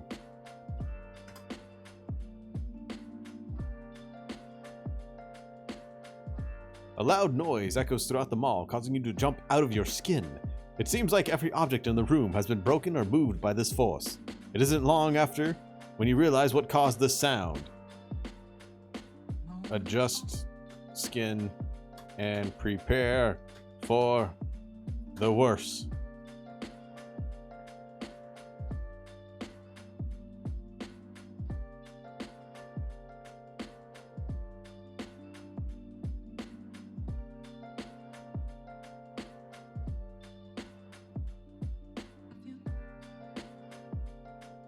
We have to find Anna. We have to find Anna. She has my zombie flower. She didn't pay. You quickly turn your head and see several zombies running towards you. They don't seem to notice you. They just run straight at you. You scream and try to crawl backwards, but there's no way out of this situation. I take out my Deagle branded Desert Eagle Peagle and begin firing wildly into the crowd of zombies.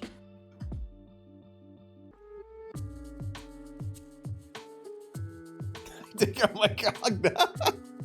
You take out your Desert Eagle Peagle and fire at the horde of zombies. The bullets hit their mark and you are able to kill many of them. The rest of the horde turns its attention to you, but you continue shooting them with ease. I deal with the last remnants of the horse, and grab Anna by the hand.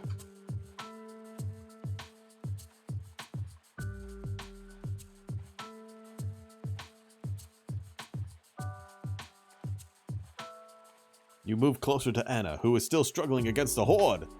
I'm sorry about earlier. I didn't mean to scare you, you say softly. She doesn't respond. She just continues to stare at you with tears streaming down her face.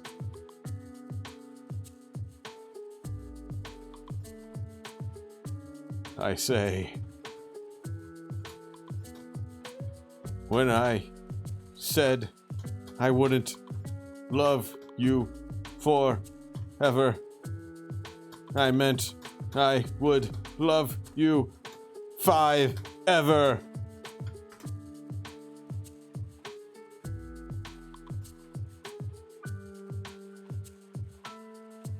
You pull your pistol and shoot one of the zombies in the head. He falls to his knees in pain before he dies. You then proceed to shoot another one in the chest, killing him instantly. 5 more left, you shout, and begin shooting again. Oh. I say to Anna, I love you 5 ever, girl. Hey, don't worry. They're special zombies. They're zombie. Just don't worry about it. I love you 5 ever. You kiss her passionately and hold her tightly. She responds by kissing you back. Your relationship continues to grow stronger and stronger as you both survive the undead hordes. Oh yeah. There we go. There we go. Let's see. I shoot the chandelier and kill the rest of the horde. Yeah, it's good. What's up, King? You shoot the chandelier and the remaining horde of zombies fall from the ceiling. Sure. Anna looks over at you with tear-filled eyes. We made it, she says happily. I tell her, dry your tears with my... Dry your tears, little one. Dry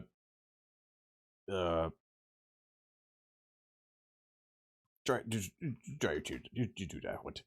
You do that. We're getting serious and less crazy. I don't like it. You pat her on the shoulder and tell her that everything will be okay. After you finish telling her this, you look over at the chandelier, which now stands tall once again. What? You can only hope that your family won't have to worry anymore about you being gone so much. Well, okay.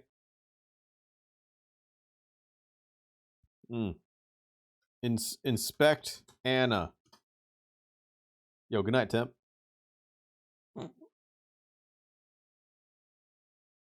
You walk over to Anna and examine her closely. Her face is pale and she appears to be very scared.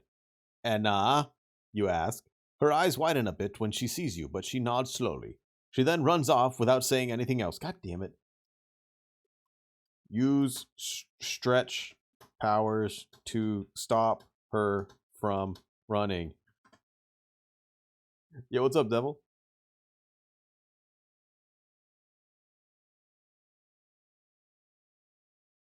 You extend your arm forward and wrap your fingers around her wrist.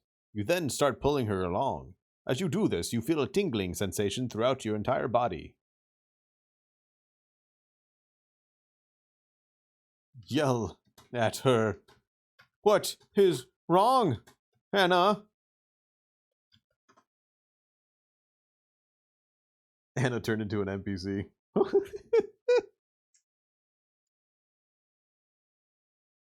She's like, that chandelier you shot! You scream at her, what is wrong with you? Why didn't you tell me that you were going to die? You exclaim. Because we were going to die anyway. She replies quietly, oh, I see. I say, it's okay, Anna. I have the zombie cure right here in my hand. Hands, baby.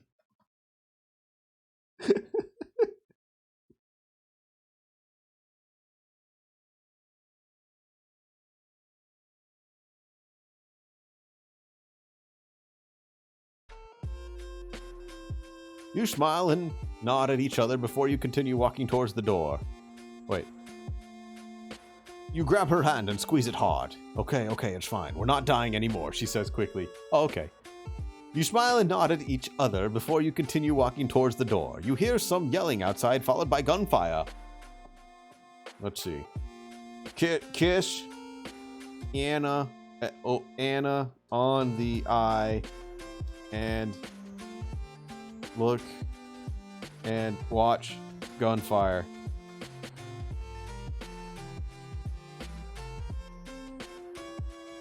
Hey, take her crazy.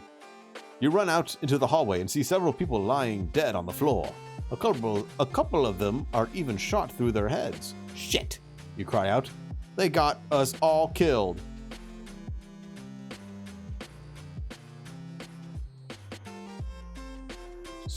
Yell to Anna.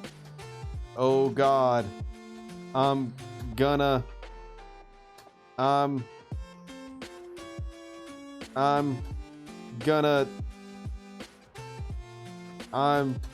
coming. Kiss her eye and look deeply into her mouth. You yell to Anna, who turns around and stares at you. Are you sure? Because if you aren't, I'm gonna... You begin to stutter before stopping yourself. You turn around and see a bunch of zombies coming down the stairs behind you.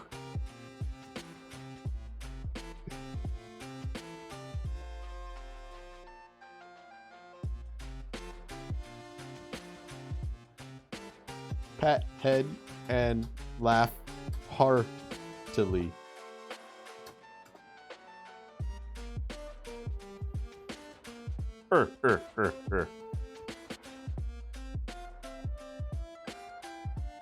You pat Anna's head as loud as you can.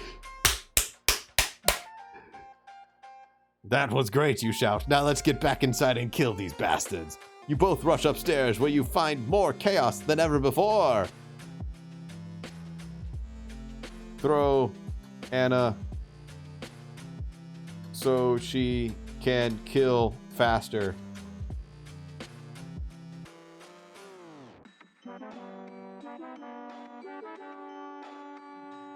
You toss Anna aside and jump up to grab her pistol.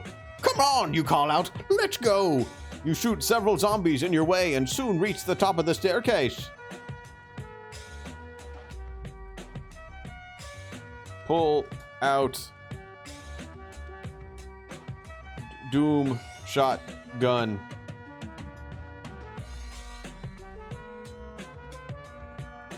Double deagle. You pull out the shotgun and fire several shots at the horde below. The shotgun blast hit many of them, but they just keep coming. You look down the barrel of the gun and see that it's empty. Reload gun as I hum. What was it? H1M1? Was it H1M1? Is that what it is? I forget what the song is. You know the... I forget, what is it?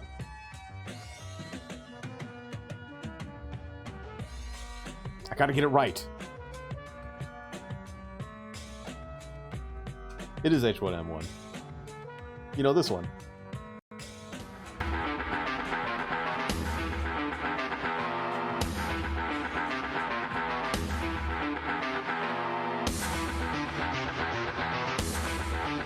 You quickly load another shell into the shotgun and aim it at one of the zombies. Hum, motherfucker! You shout. Shoot the fucking zombie bitches!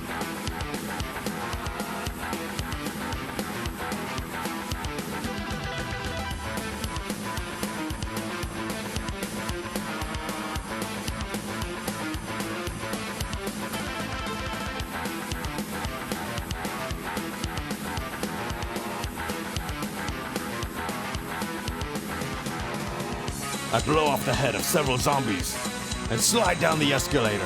Very cool. You blow off the heads of several zombies with your shotgun blast. Well done, you shout. We need to do this again sometime. I kiss the barrel. Mwah. You start sliding down the escalator when you suddenly feel something grab your arm. I slap this feeling from my arm and reload my baby.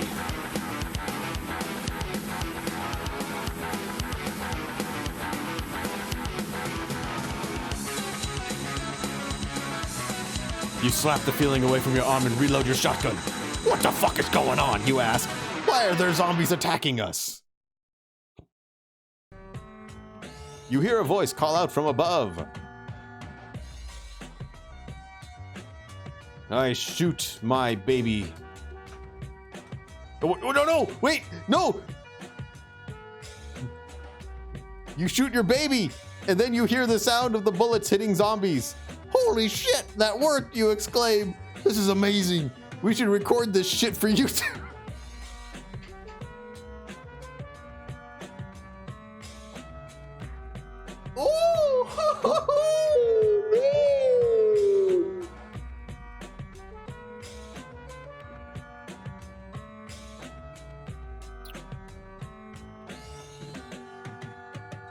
Start recording for YouTube.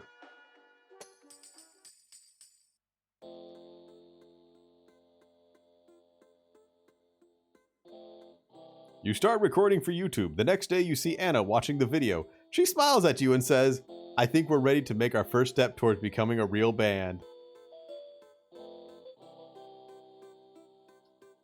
I scream at her. Who's a man in a half? I'm a man. I'm a man and, what was it, man and a half.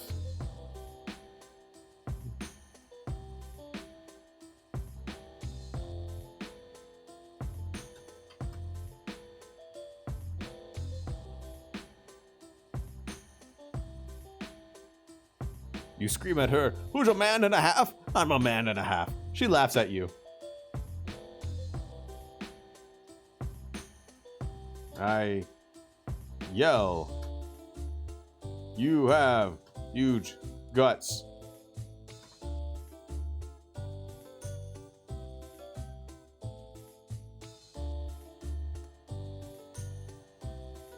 You yell, you have huge guts. Her eyes widen and she backs away. You sigh and you continue to play the song. Beckon Anna over to play your guitar.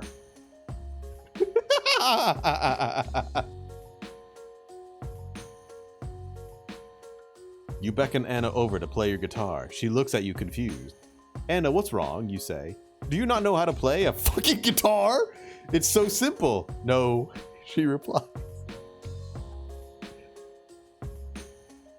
Teach Anna how to play fucking guitar.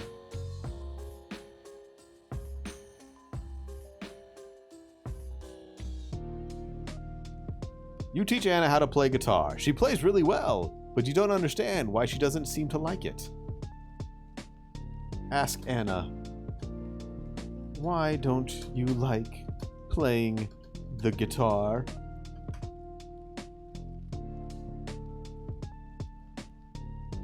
You have all this talent and skills, and you squash it. You ask Anna, why don't you like playing the guitar? Because I'm too shy to show people my face, and because it makes me nervous, she replies. That's weird. That's weird. Why would that be?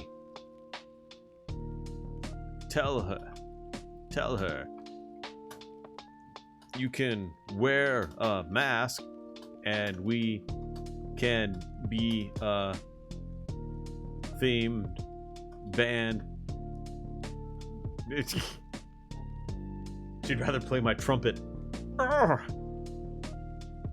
You tell Anna you can wear a mask and we can be a themed band. A what? She asks. A masked band with masks. We'll do covers of songs or whatever, you explain. Remember when this was a zombie apocalypse simulator? Now I'm teaching Anna, my supposed girlfriend, how to play guitar in our band for YouTube.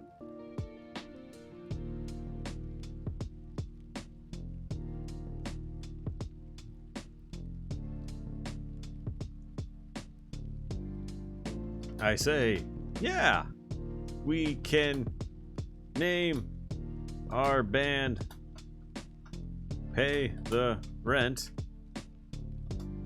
because we need to pay our rent. LOL loudly. You say, yeah, we can name our band Pay the Rent because we need to pay our rent. Ha ha ha. What?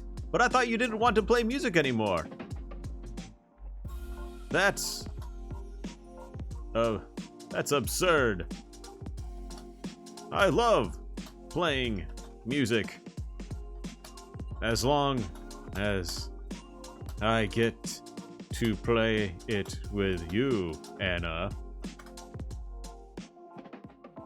My band name is Pay the Rent because I always use that name for like all the Guitar Heroes and rock bands. I don't know why, it just came to me. You say, that's absurd. I love playing music as long as I get to play it with you, Anna. The two of you then begin to sing along to the song. Your new friends are very impressed by this. What friends? Hot flower girlfriend. Exactly. What does Anna look like? Let me ask the AI. Oh, she's about, 5 inches tall. You ask Anna. Anna, what does Anna look like? I don't know, she's kind of short for a girl, but she has big tits, she replies.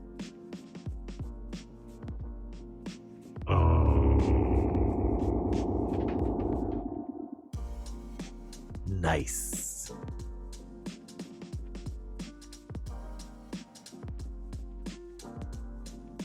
Amazing.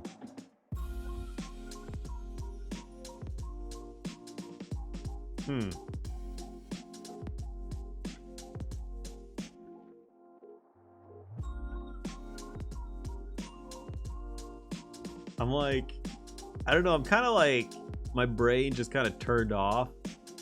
Just trying to remember everything that's happening. What happened to that one dude, Jack? Honk titties. All right, well, honk titties.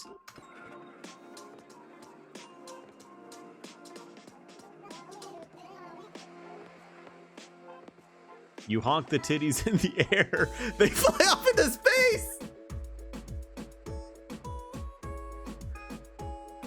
Whoa! That was awesome, Anna says.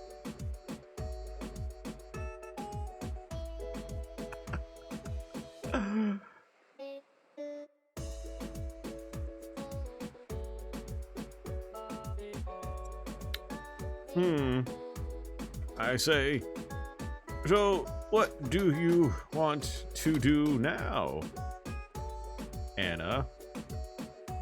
With a seductive grin on my face.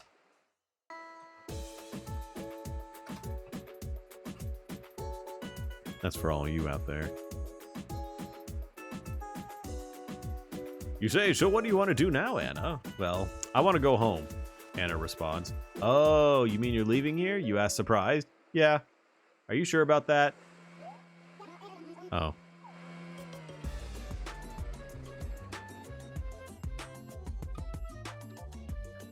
She's like, nah, I want to go home now. Oh. I will walk you home. You never know. There could be zombies. Remember the zombies? You will walk you home. Okay, I get it. It's just not my thing, Anna says. It is your thing. So let's go back to the park where we started, you say. Fine.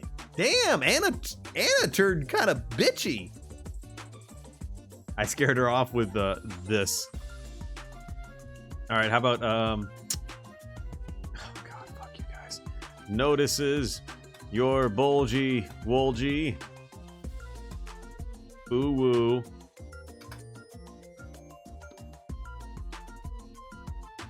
Yeah, this is the evil twin Anna with an H. You notice your bulgy. Hey, you've got a lot of fat on you. You say, thanks, Anna replies. Do you have any other problems? You ask. Anna blushes and looks down at her body.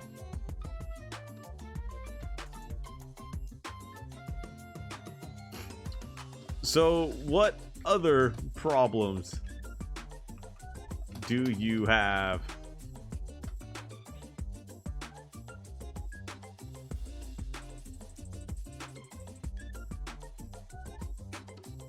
You say, so what other problems do you have?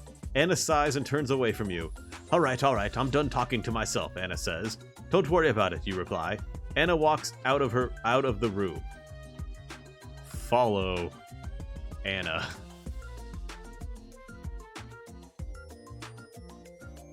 Slaps that fat ass! You follow Anna through the hallway. The pair of you pass each other several times before you finally reach her bedroom. Anna opens up her door and stands there looking at you. Her eyes are red and puffy, but they don't seem to be burning or anything. I inspect her eyes a little closer.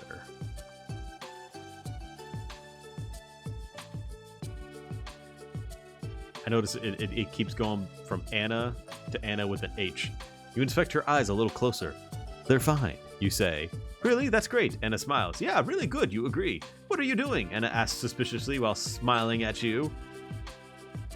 Nothing. Kiss. No. She's still a zombie. Huh. Let's see. What's the What's the Let me show you my Pokemon.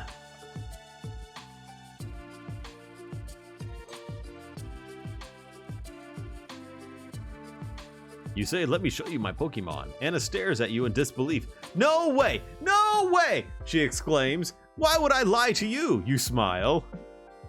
Show Pokemon.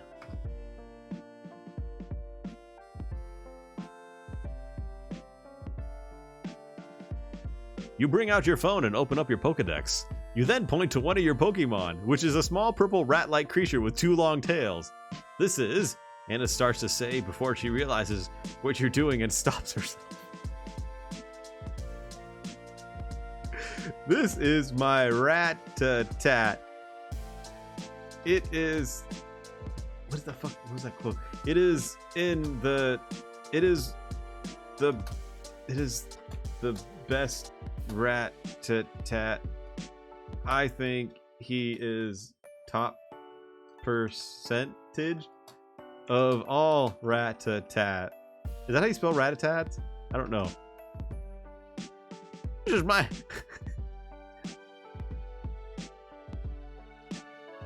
You say, this is my rat-a-tat. It is the best rat-a-tat. I think he's top percentage of all rat-a-tats. Anna frowns. This doesn't make sense. Why would you lie like that? Because I know you're an idiot.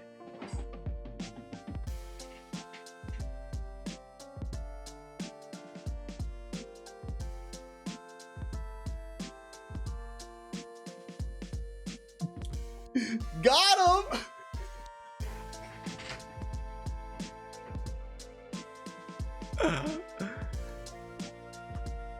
Now, the next Pokemon I found under a truck. His name is Mew. I slapped her brains out before. You say, the next Pokemon I found under a truck. His name is Mew. Anna nods. I see. So this guy was your boyfriend? Yeah.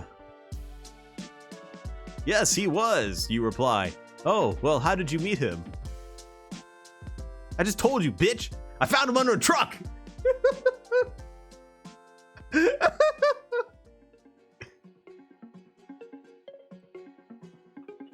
Well, I met a professor named Oak, and he gave me a Squirtle. How do I spell Squirtle? Is that how you spell Squirtle? Whatever, it doesn't matter. At the truck stop? You say, well, I met a professor named Oak, and he gave me a Squirtle as a gift. Anna shakes her head. How could you not know that? How could you not know that Squirtles were rare species? I didn't know at the time. He is still in my PC, if that is any condolences,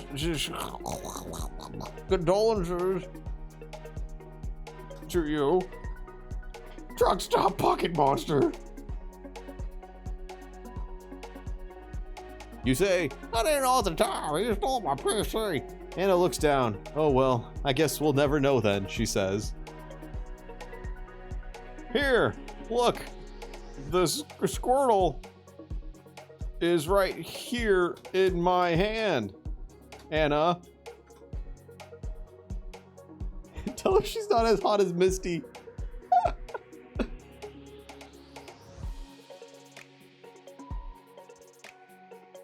Anna takes your hand and holds it close to her face. She seems very upset about something. It's hard to tell what exactly, though. You take another step forward towards her. Oh, shit. Oh, God. Oh, God, my V-card. Oh, God. You know, Anna, you will always be subpar to Misty.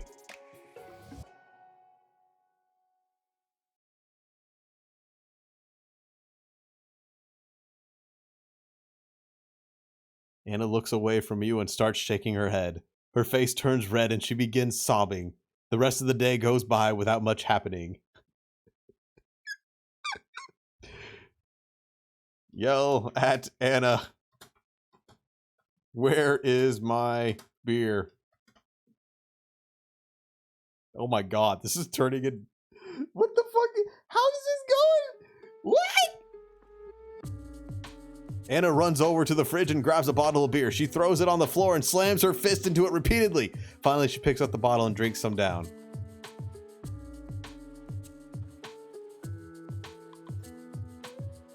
How could you do this to me? I yell and proceed to drink gamer juice. Yo, this turned into a zombie. This was what, a zombie apocalypse to a love story to a broken marriage to a Pokemon. Anna cries for a while before saying, "It's okay, I'm sorry. I just don't want you to feel bad." I'm glad you finally see it my way, I say as I slur my speech and down another shot of gamer girl bath water. Yo, what's up, Kaden?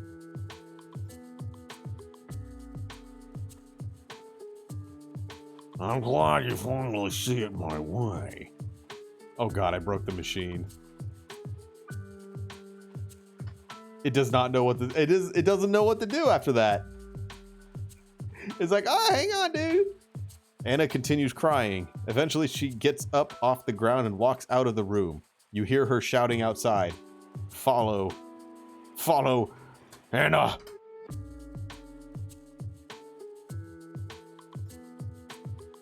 Yeah, well, thank you, Caden, for the diamond. You follow Anna outside. You walk alongside her for a few minutes until you get to the front door. She opens it up and shouts, "Come on in. We're gonna have fun."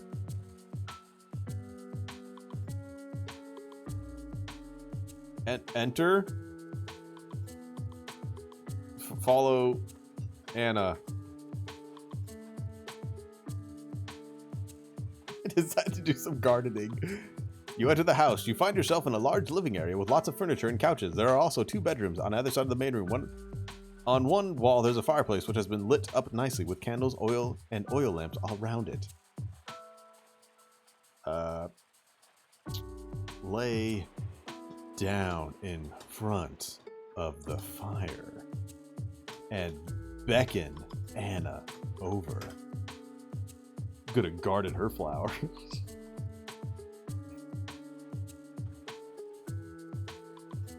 You lie down in front of the fire and beckon Anna over. She walks over to you and sits next to you. You begin kissing her neck and then moving on to her. Ah, God, my V card. Oh. whisper into her ear. You are huge. That means you have huge guts.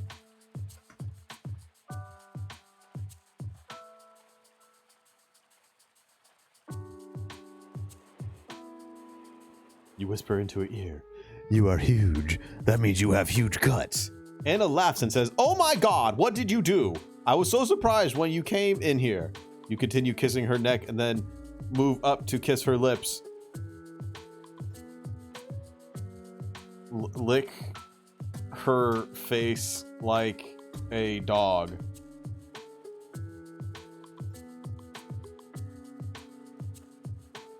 You lick her face like a dog and start licking her cheeks. Anna giggles and kisses you back. You pull away from the kiss and moan, "Oh, fuck me. Oh, fuck me." Anna looks at you confused by this sudden outburst of passion, but she follows your lead anyway. I scream, rip and tear.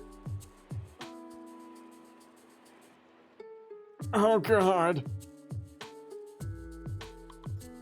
You scream, rip, and tear and push Anna against the wall. You grab her head between your hands and shove your tongue deep inside her mouth. She gasps as you take turns sucking on her face. Suddenly, you release her head and throw it against the wall in frustration.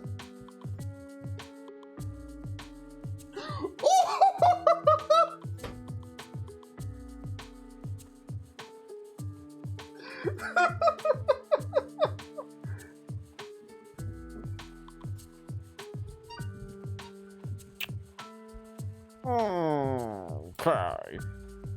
You scream. Let me get this. You scream, rip and tear, and push Anna against the wall. You grab her head between your hands and shove your tongue deep inside her mouth. She gasps as you take turns sucking her face. Suddenly, you release her head and throw it against the wall in frustration. Oh, fuck you, chat. Let out huge fart.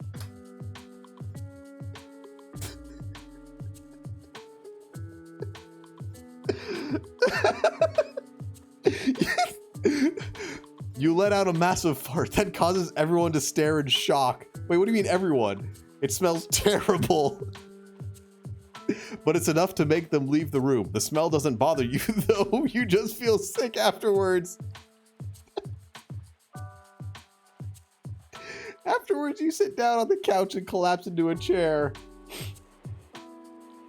Bang out a few quick reps on the squat rack. Oh god, it's gonna say bang Anna. Oh shit.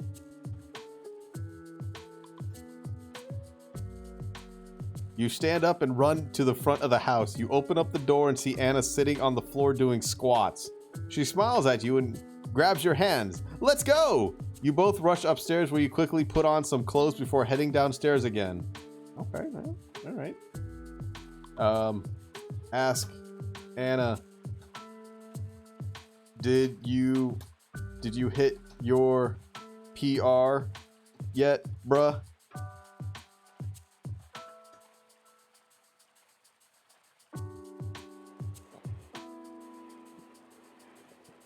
You ask Anna, did you hit your PR yet, brah? Anna replies, I think so, but I'm not sure how much longer we can keep doing this. You can lift as long as you want to, girl. I'm here to support your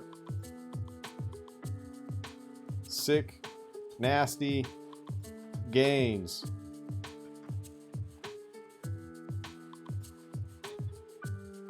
She was doing squats outside naked. Anna nods and smiles. She starts laughing and says, yeah, we're gonna be big stars now. I finish prepping for the Arnold Classic and head out the door with Anna.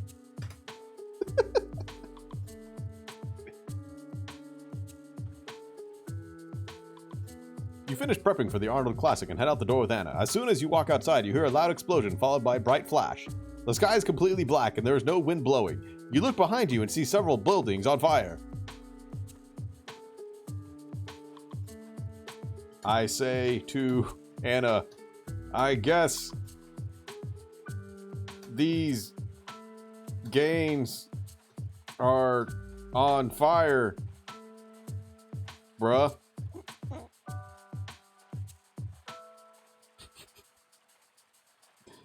It's like the AI's like, all right, here, let me give you some softballs, man. Let me give you some softballs. Yo, what's up, bro? You lifting up heavy weight, dude? A couple of minutes later, you hear a loud noise and then a series of explosions. You turn around and see several large objects falling from the sky.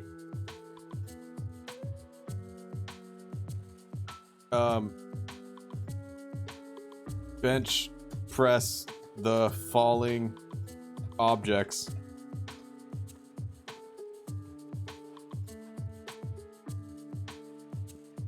Anna's the fit zombie slayer. You decide to bench press the falling objects. After all, they were probably missiles or bombs. You do so and manage to get them all over your chest. They fall hard and break your ribs, but you don't care because you've made it. I've done it. I finally made it. I made it. I made it, son! I made it!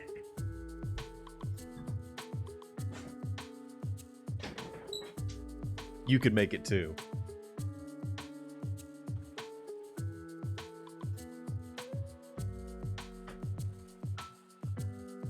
Rub, whey, powder on broken ribs.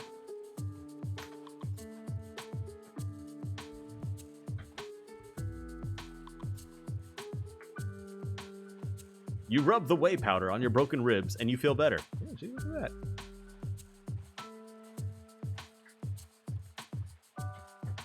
Grab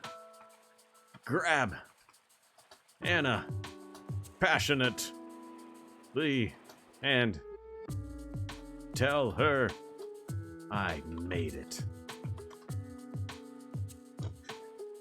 This has been going on for like how long? 50 minutes or so? This one story. You grab Anna passionately and kiss her passionately. You then hug each other tightly. Anna looks shocked and asks, "What the fuck did you do?" You explain. I made it, bruh.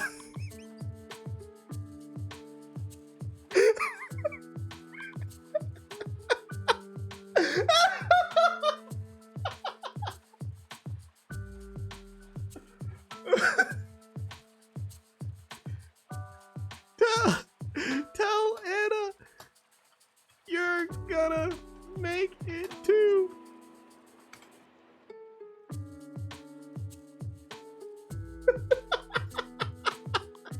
You tell Anna you're gonna make it too. Afterwards, you both start hugging each other even more intensely. Rub Anna on broken ribs.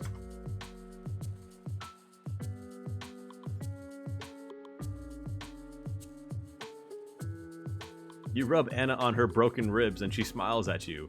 Anna looks surprised and asks, "What the fuck did you do?" You explain, "I made it, bruh." I got stuck in a loop. I scream to the heavens. We are all gonna make it. Deep AI learning.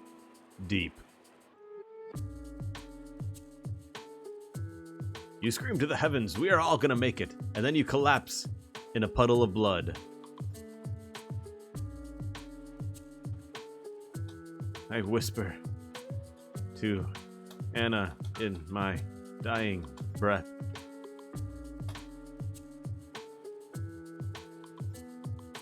Never skip leg day.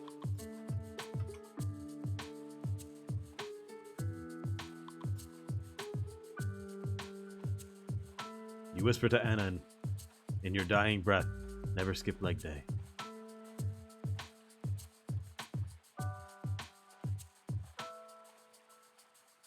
And then you die.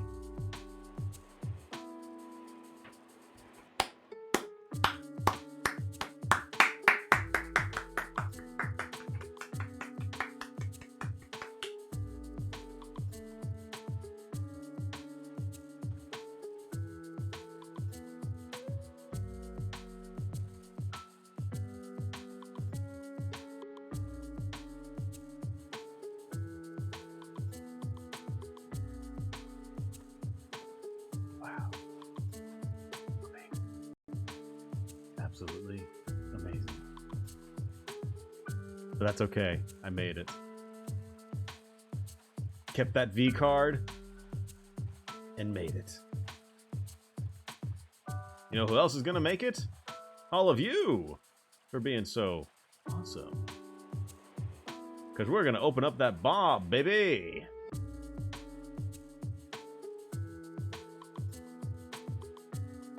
Opening up the bomb! Click on the bomb!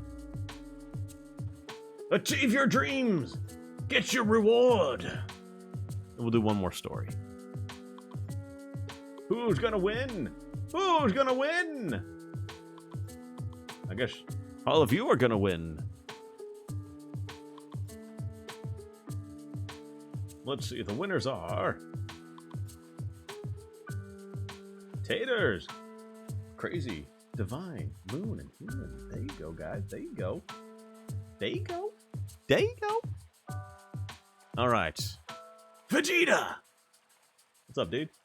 All right, let's do one more, and that'll be it for the night. Damn, that was long. That was a long one.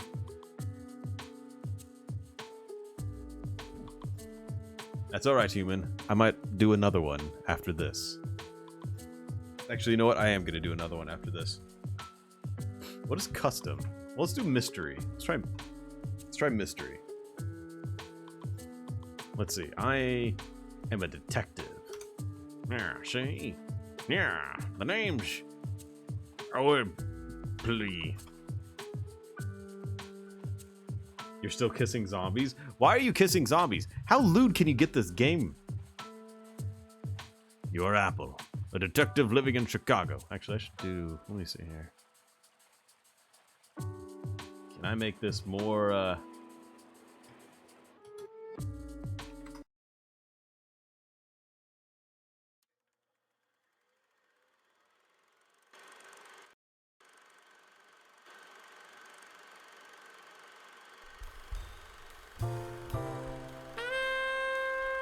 Yeah, there we go. Yeah, I am Apple. I'm a detective living in Chicago. I got a pistol and a police badge. I enter the forest where you believe a criminal I'm searching for fled to. Suddenly, I hear a gunshot behind you. I burst into cover and try to see where the gunshot occurred. Hey, take care, Nyara. Yo, Tater's gifting another sub! Play the Time Splitters 2 Chicago thing.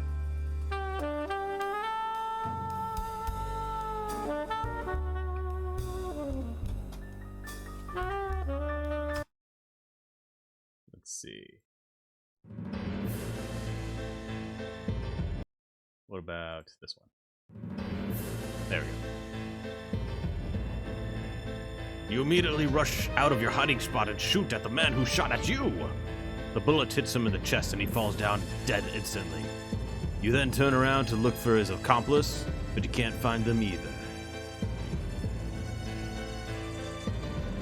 I walk over to the dead body.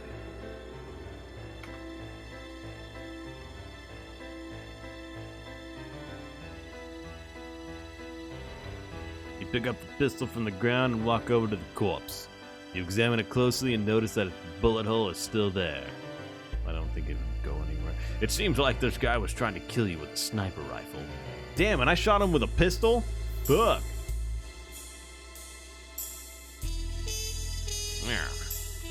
I look over this schmuck.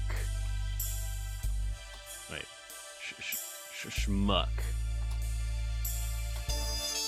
That tried to end my life.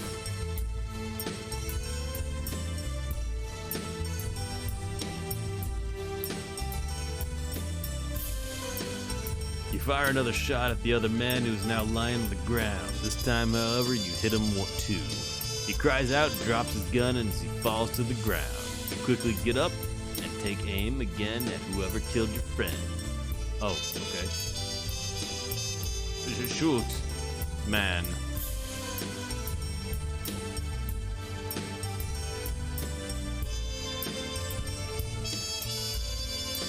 You fire several times at the man who is now crying out in pain. His face has been badly beaten and blood is coming from his nose and mouth. You don't know what happened to him after you left him alone, though, so you leave him be.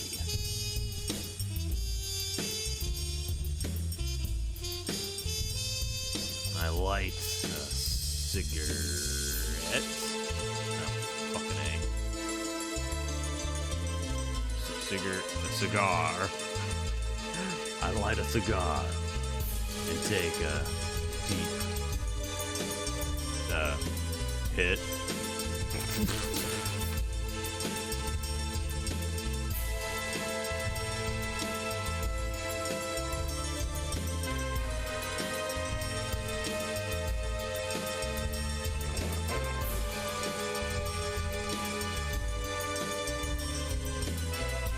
It's been a long time since I had to spell cigarette right off the top of my head, and I'm like, "Argh!"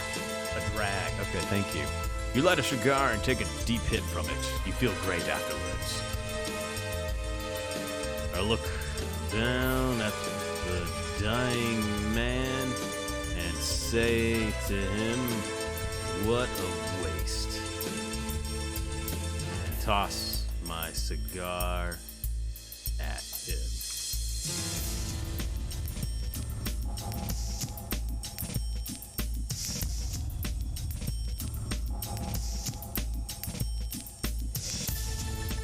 You look down at the dying man and say to him, "What a waste." You then throw your cigar at him. He catches it and throws it back towards you. You catch it and throw it back at him. The two men laugh hysterically before they collapse from their wounds.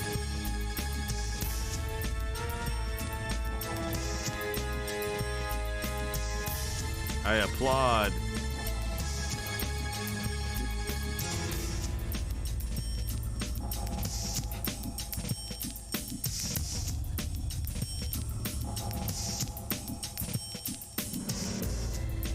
You applaud as the two men die. You are happy that you got away alive. You go home and tell your wife about all this. She doesn't seem surprised by anything, but she does ask if you'll ever do something like this again. I tell my horror of a wife, it's my job, baby. Crime doesn't sleep, nor do I.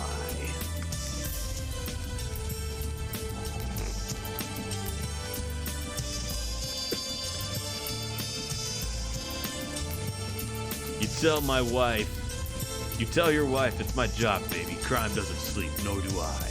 She smiles and nods her head in agreement. A few days later, you receive an anonymous letter telling you that someone has been killing people in the city and asking for payment in human organs. I get in my car. Turn it on. Like a woman. He needs to be warmed up first. You know, it's been a long time since I've actually seen a noir. You get in your car, turn it on, and warm it up. You then put your arm around me and start kissing me passionately while we drive through the streets of Chicago. We stop at some random alleyway and you pull off your shirt, revealing your muscular chest, which is covered with scars.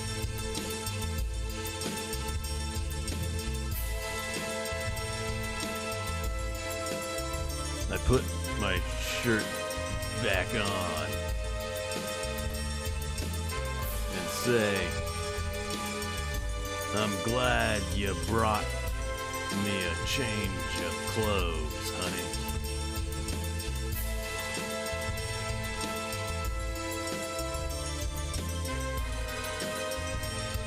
I put my shirt back on and say, "I'm glad you brought me a change of clothes, honey." You then begin fondling my breasts and putting your hands inside my pants. After a couple minutes of this, I grab your hand and kiss it deeply. I tell the dame, "I like ya, honey, but not like this."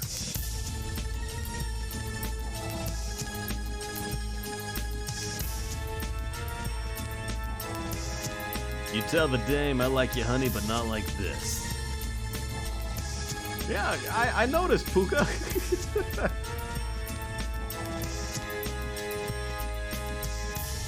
She laughs and says, well, you better hurry up or I'm gonna make sure you're not ready for this tonight.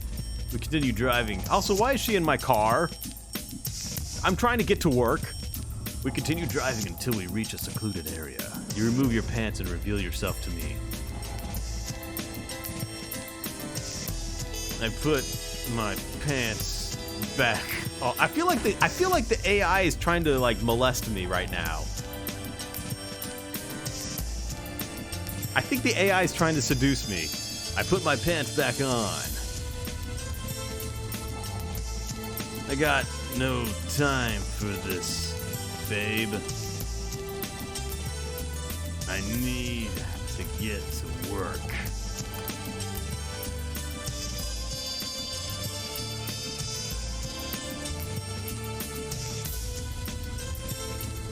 I put my pants back on and say, I got no time for this, babe. I need to get to work. As you both undress each other, you begin caressing one another. Your hands wander all over my body and eventually find your way into your pants.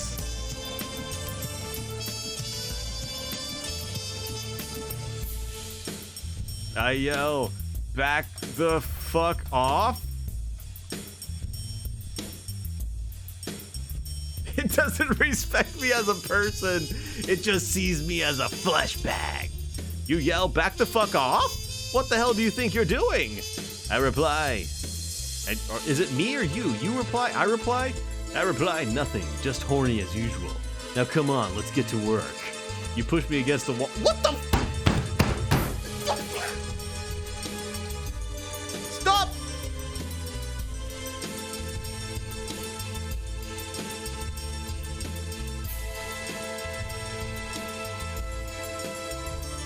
Revert! Revert! You just... Stop! Stop this! Now!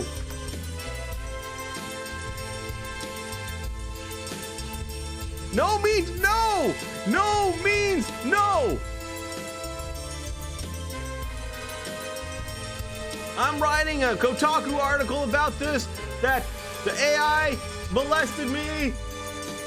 You scream, stop this now! You're not my bitch anymore!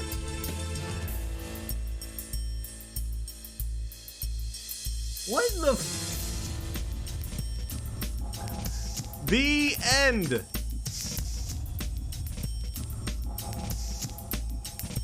It's gonna keep going. It's gonna keep going. It's gonna keep going. The AI is like, nah, son.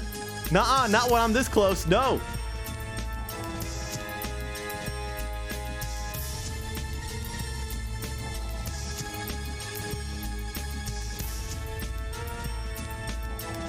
You collapse on the floor. My wife comes running in and picks you up. My wife comes running and picks you up. My wife or your wife? Wait, what happened? Did you molest me or did I molest you?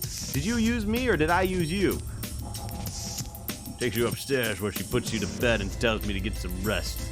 I'm exhausted, tired, frustrated, and pissed off. I tell my wife I got molested by a computer today.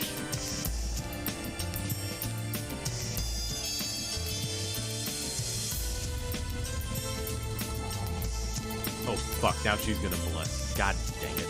I tell my wife I got molested by a computer today. She looks at you sadly and says, well, I guess you can never win.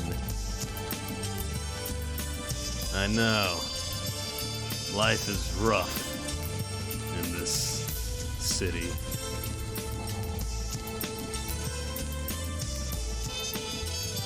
Gag on your dick. I'm a private detective, you're right! I was choking someone out because I'm a dick. That's right. Detective role play. Yo, you saved it. Your wife walks away and leaves you alone. You lay down to sleep. I dream about solving crime.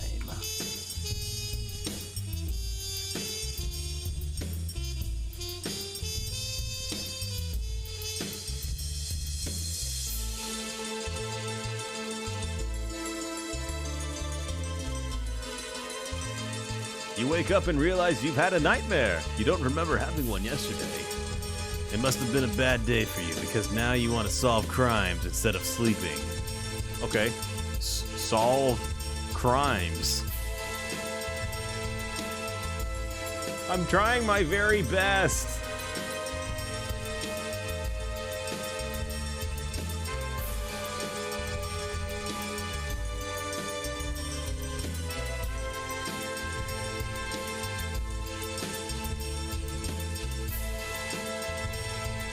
You decide to solve crimes in the hopes of getting money and food. The only problem is there aren't many criminals left. Oh, I did my job well. So you have to resort to stealing from... Wait, what? This means you have less free time and thus more opportunities for crime. Wait, what? Wait, hang on. You decide to solve crimes in the hopes of getting money and food. The only problem is there aren't many criminals left, so you have to resort to stealing from others. This means you have less free time and thus more opportunities for crime. No. I tell myself. I'm a detective, damn it. I got no time to steal.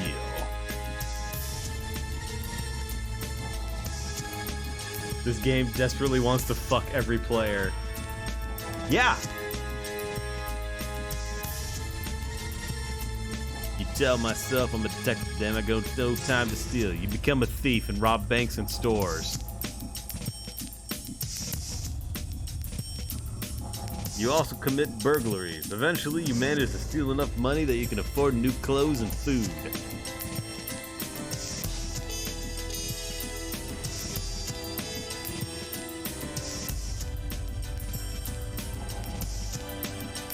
I check in at the police station and sit at my desk and work as a detective.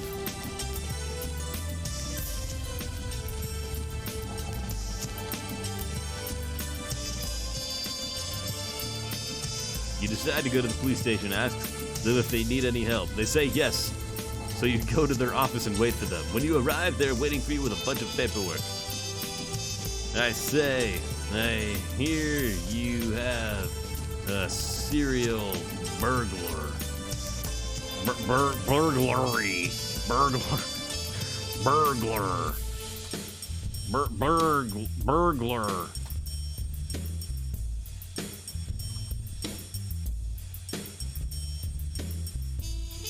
The game is actually retaliating against me for not boning it.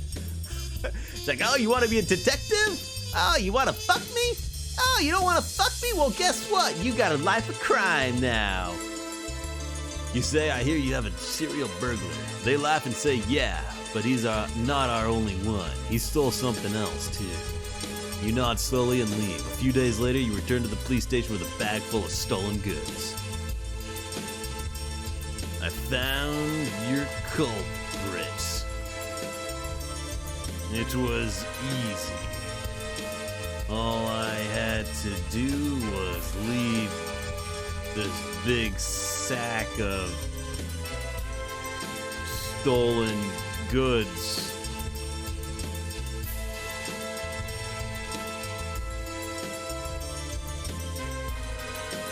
Hey, good night, taters. All this detective / dick talk and comedy makes you want to watch Harvey Birdman? Yeah. You say, I found your culprit. It was easy. All I had to do was leave this big sack of stolen goods. The detectives look at you strangely and ask, what do you mean? I open the sack, and out pops the serial burglar.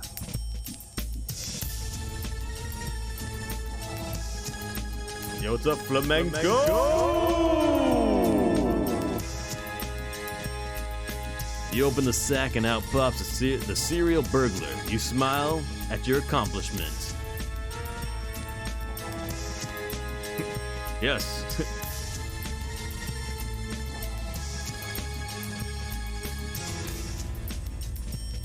Okay, continue, please.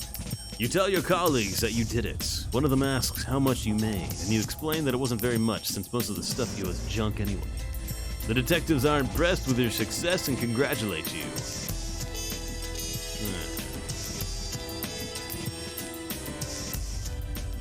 I accept the praises and kiss my wife. That whore. Yo, the game tried to rape me earlier. So, you accept the compliments and kiss my wife, that whore. Oh, okay. I mean, I guess that works right there. Well, I mean, it is a detective story. I am a private eye. I am a dick. The game choked on my dick. So, I mean, I don't know. You wake up in the morning and eat breakfast with your family. You then go to work. You find yourself working at a bank again, which is still profitable due to its location near a shopping mall. Well, no. I decide to go shopping for Christmas gifts for my whore wife.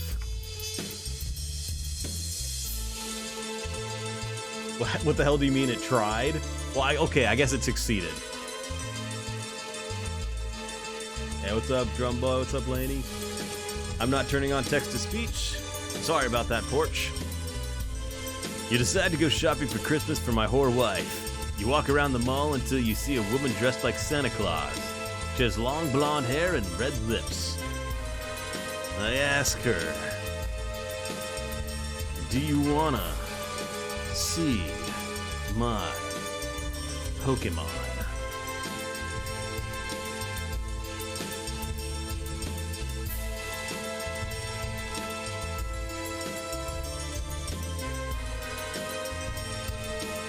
She smiles and nods, and you quickly run over to her. Ha ha! She grabs your hand and pulls you close to her. Her body is warm against yours, and she kisses you passionately. So, this Pokemon is called Mewtwo. Mewtwo. He's a psychic Pokemon.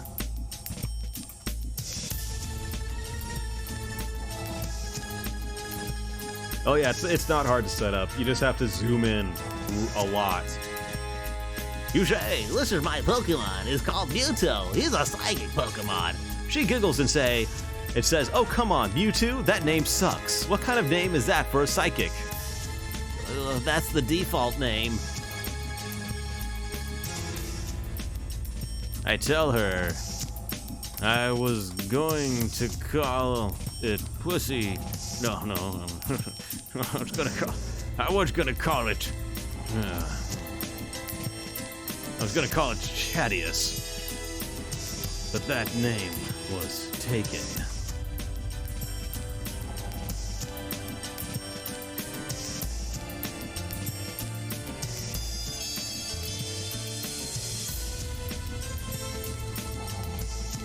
Ask her what her favorite Pokemon is. All right.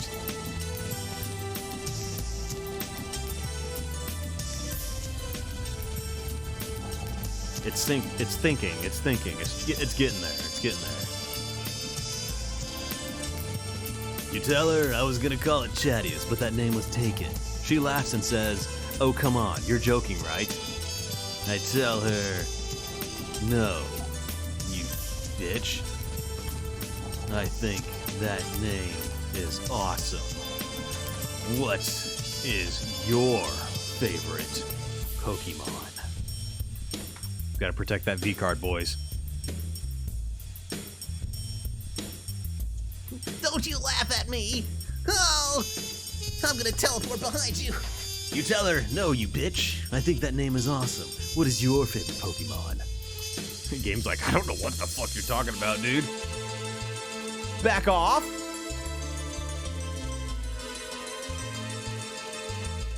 She looks down and shakes her head and sigh. You sigh and say, well, that's just sad. She smiles and says, sob, sob, I love you too. Then she hugs you tightly. A month passes and you continue to work at the bank.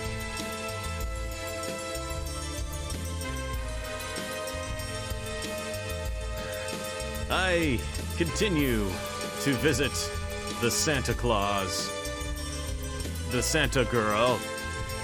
No. I should do voice work? I should, shouldn't I? I think that'd be fun.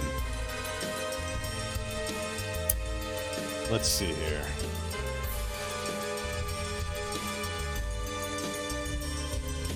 Gnomes rob bank. Oh, God. Oh.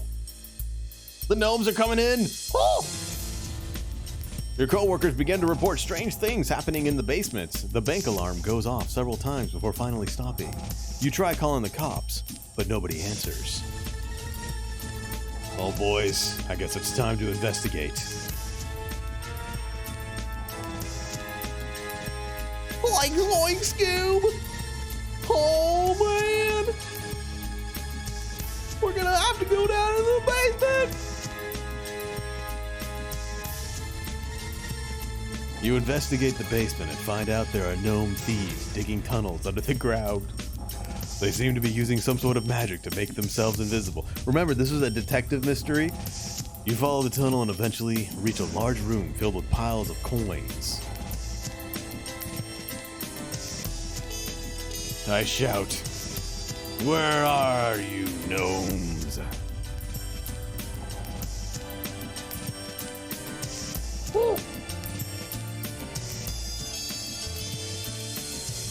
You shout, "Where are you, gnomes? Where did you all get to?"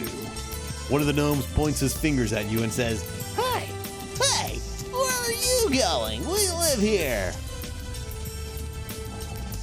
I tell them, not anymore.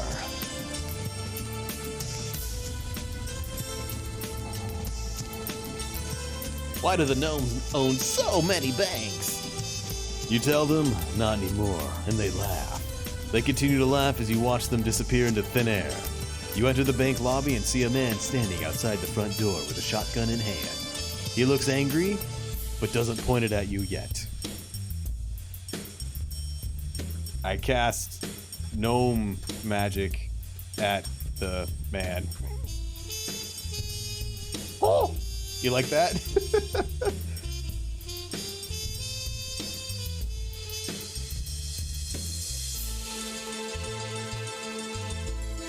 You cast gnome magic at the man, who begins to glow a bright green. He screams and falls backwards from the shotgun blast. He crawls away slowly before collapsing in front of you. You attempt to heal him, but he dies soon afterwards. Convert his meat into coins.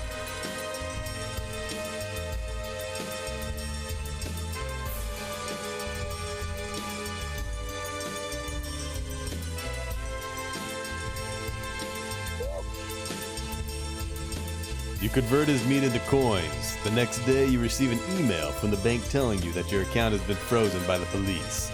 The bank tells you that if you don't hear anything from you within 24 hours, they will release your funds and allow you to leave town.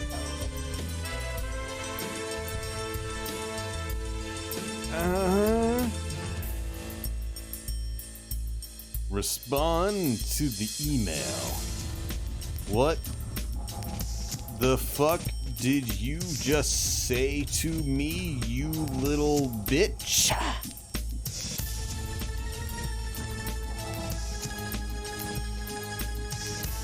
Number one front page?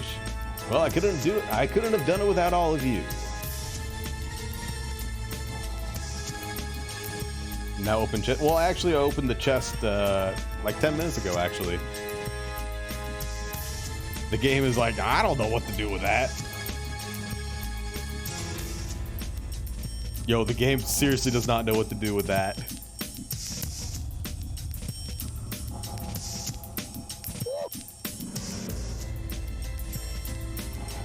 You reply, "What the fuck did you just say to me, you little bitch? I'll have you know that I'm not even interested in what you got to sell here. Your money is mine, and you better take it or die trying."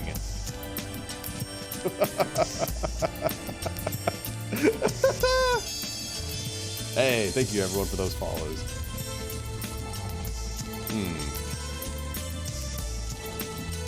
seduce the bank. It was a request.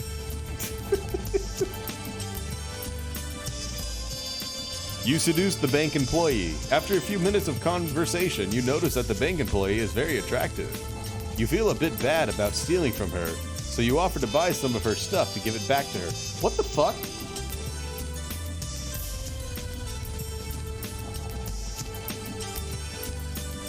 I say, hey, baby. I scratch my back. You scratch your own back. Back to the life of crime.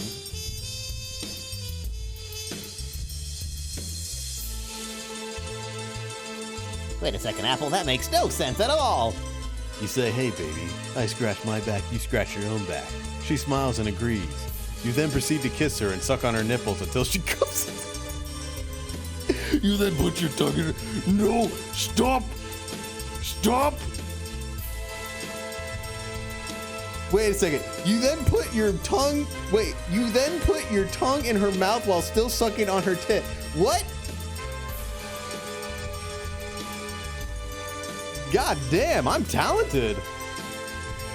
The next day, you receive another email from the bank telling you that there are no more robbers in the area and that they've released your funds. You sigh and go home. I just wanted a scratch back. A scratch back. That's all I wanted. And she begins to whip out her titties and get sucked on. I don't know.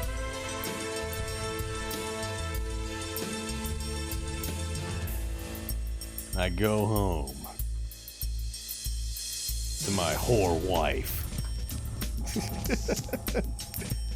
A whore. No. I love my wife. You go home. A week later, you receive another email from the bank telling you that they found a new location for their business and that they want to talk to you again. This time, though, they want to hire you immediately. I tell the bank, I work for no man.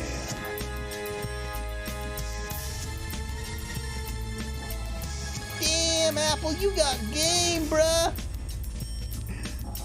You tell the bank I work for no man. They agree and send you out to recruit other employees. 3 days later, you arrive at the new location and find that it's a small warehouse. There's also a sign hanging above the entrance saying, employees only. I enter because I am an employee. An employee. Colonel. Well, I mean, I don't know. I gotta try. I gotta keep that V card, boy. I gotta keep that V card. You never know. Hello, everyone. I'm looking for someone named John Smith. One of the workers says. You enter the warehouse. It's dark inside, but you can see a lot of people working there. A couple of them look familiar to you, so you decide to ask around. You think the V card's long gone? Nope, not yet. I'm still safe. I'm still a wizard. I gotta become a wizard. I become a wizard.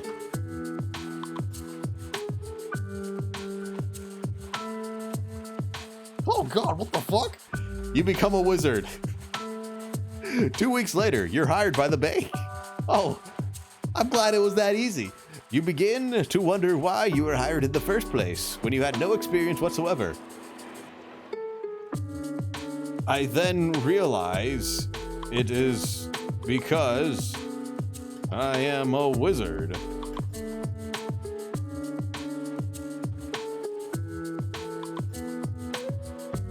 Why, thank you, D-Live, for that front page. The game's gonna take the V card by force. I've seen it do that already, pig. You realize it is because I am a wizard. 4 months later, you're fired by the bank due to poor performance. You return home and cry. 5 months later. Damn, son. These time skips. You wake up to find yourself in a strange city. I cast... Where where the fuckus am I is.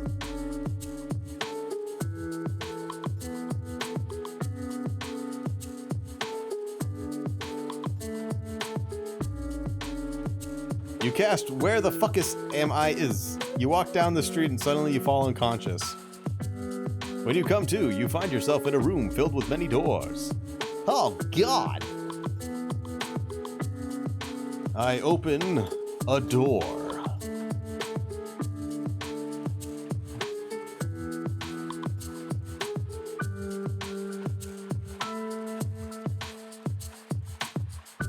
You open a door and find yourself in a large room full of people.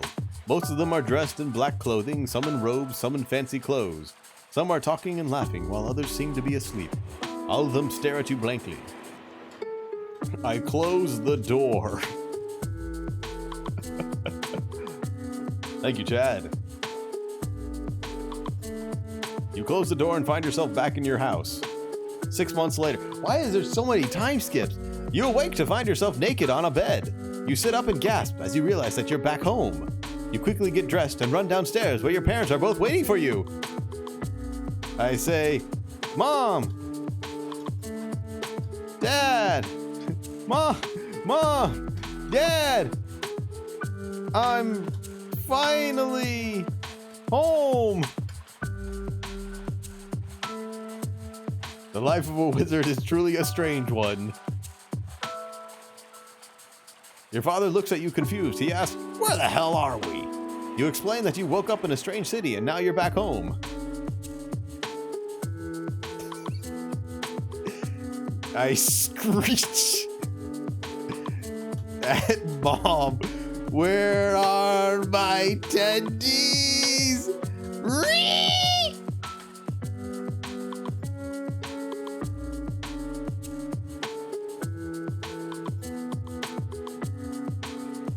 You scream at Mom, "Where are my tendies?" Your mother walks over to you and starts hitting you. She tells you that if you don't stop acting like a girl, she will kill you.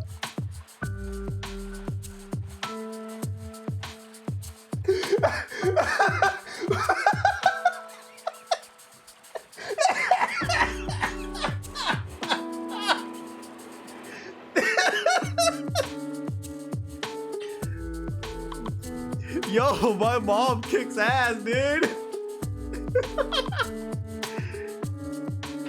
I continue to panic. Continue to panic without my tendies.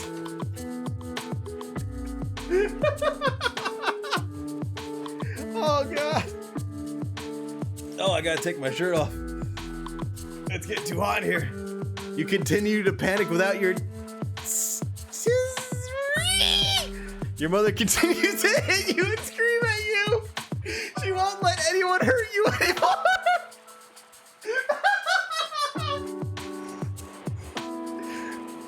Okay, let's read that again. Your mother continues to hit you and screams at you that she won't let anyone hurt you anymore.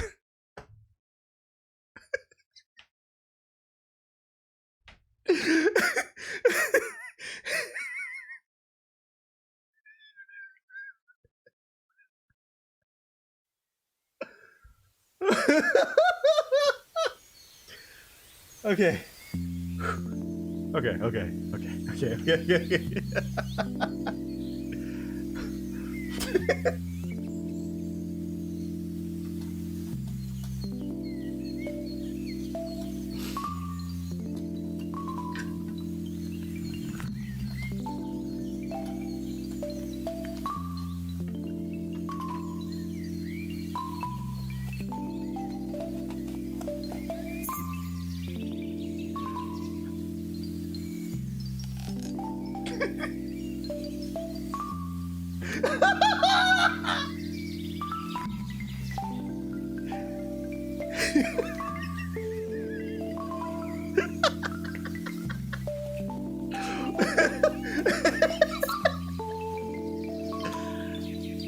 You.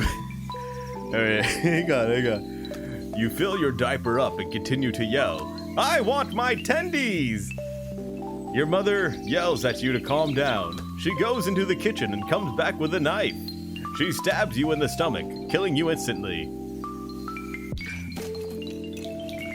I say, no, you didn't. I drank the anti-stab potion.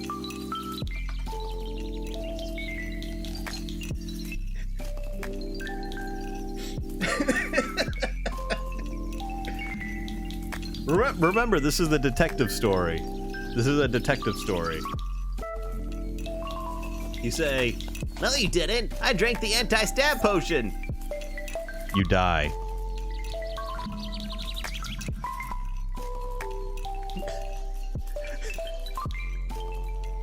This right here is the best. This right here. Your mother continues to hit you and screams at you that she won't let anyone hurt you anymore.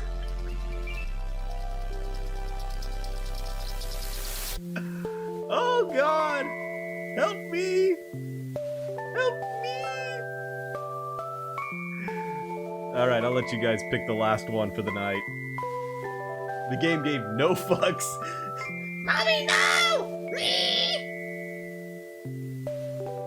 The anti-stab potion was in fact a bottle of poison that was mislabeled.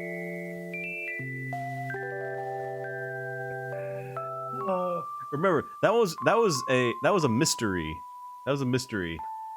I should have, and then I woke up. We have done the zombies, yes. That was the one where I made it. Mad Max. We can make it Mad Max. Yeah, sure. Let's try that. I am a survivor. My name is Apple. Like it matters. It's gonna go away. Let's see here. We can get some. What was that one video game? It was like a Mad Max video game,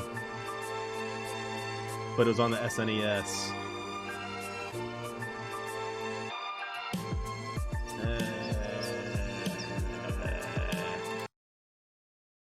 What was that one? I mean, I could just play this.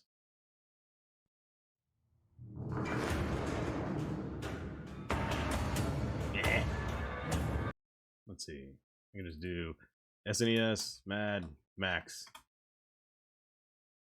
Outlander! Yeah, that's the one! Let's see, Outlander. No, Outlander SNES OST. Yeah, there it is. Yeah, there we go, baby. That's what I'm talking about. You are Apple, a survivor trying to survive in a post-apocalyptic world by scavenging among the ruins of what is left. You have a hatchet and a hunting rifle. You live in a small community of survivors who have managed to build a piece of civilization after the bombs fell. You are talking to one of the leaders of the community when you hear a noise outside. It's just some old guy playing with his dogs, says the leader. Let him play. The next day you find an old man sitting on top of a large pile of rubble. I ask the old man, what are you doing up there?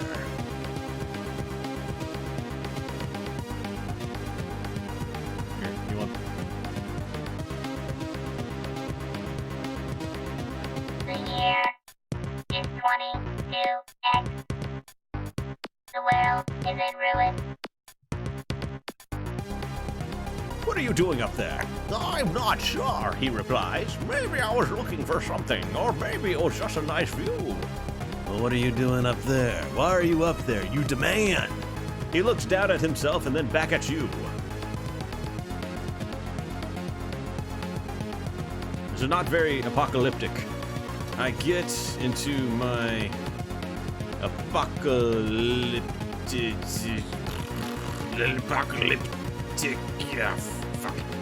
fuck shit. Car and drive.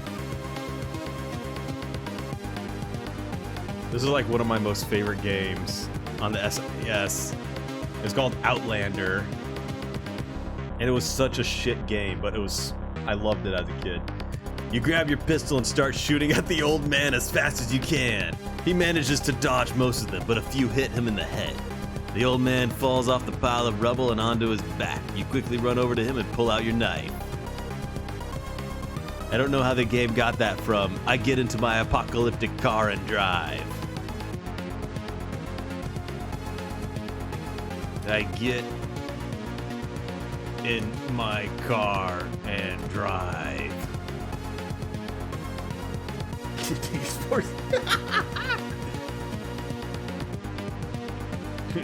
Oh boy, I'm eating well tonight. You grab your gun and start shooting at the old man as fast as you can.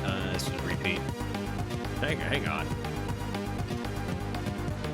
The AI did not like the old man. Hey, maybe we can meet Anna again. She was nice. No, he screams before falling unconscious. I eat well tonight. It's a good night. You finish eating quickly, feeling full from all that food you ate today. It seems like this town has been abandoned for years now, so it makes sense that people would be starving to death.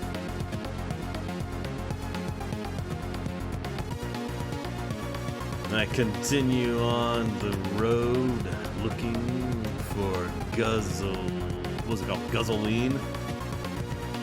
Guzzleloin? It's like Guzzle-ine. Guzzling. That's what they call it in Mad Max, is Guzzling. Oh, my voice. After finishing eating, you look around for any signs of life on the road ahead of you. There isn't much except for a couple cars driving slowly alongside each other. As you approach the first house, you see two men standing inside it, watching TV, which they seem to be tuned to. It's the apocalypse. Why are they watching TV? I peek into the window and watch the TV.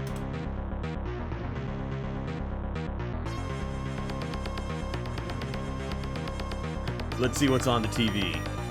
You sneak behind the door and peek through the peephole.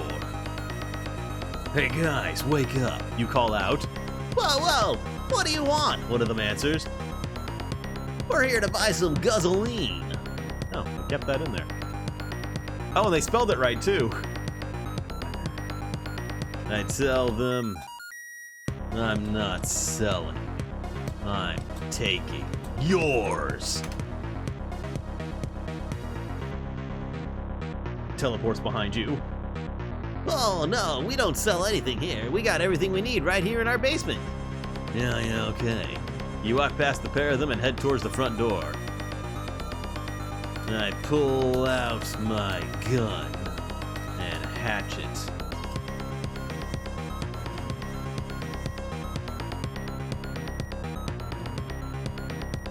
Well, they got stuff in their basement, so I'm gonna go see what's down there. You pull out your gun and your hatchet. You pull out your gun and put it against the wall behind me.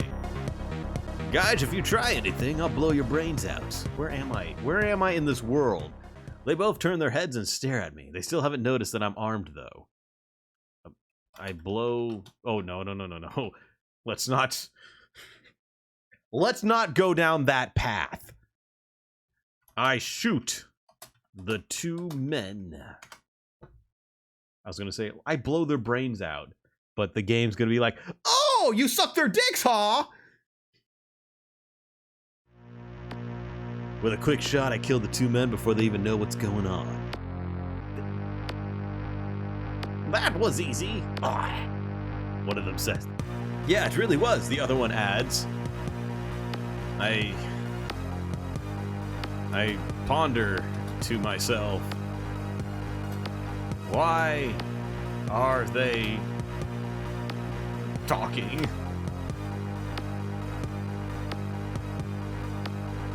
Not again. Please, no. You think about it for a while. Let's see. Investigate basement. Suddenly it's a zombie story. And then it's another Pokemon story. And then it's a love story. And then it's about lifting. And then it's the apocalyptic story again. You enter the basement and find nothing of interest. In fact, you find more than enough supplies to last you until tomorrow. You enter the basement and find nothing of interest. In fact, you find more than enough supplies to last you until tomorrow. This place must have been raided 1,000 times already, you say to yourself. So how did you come across this stuff? Let's see, I take supplies and leave. It's a haunted house. Woo!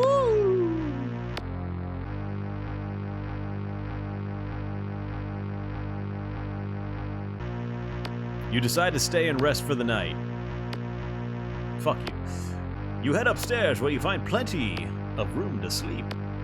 How far is it to town, you ask yourself? Not too oh great, I'm schizophrenic. Not too far, I'd say. Where are you headed next? To town. Great, I talk to myself. I ask myself, how many voices are in my head? They technically did not do anything wrong. I am the monster. I mean, maybe. You wonder if you should keep asking yourself these questions. Why am I thinking about all this shit, you ask yourself? Because sometimes I feel like I'm having a conversation with myself. That is a... I should go to bed.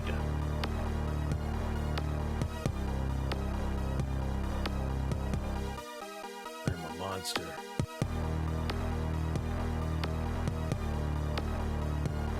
You decide to go to sleep.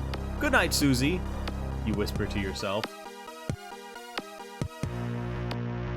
I wake up and say, good morning, Susie.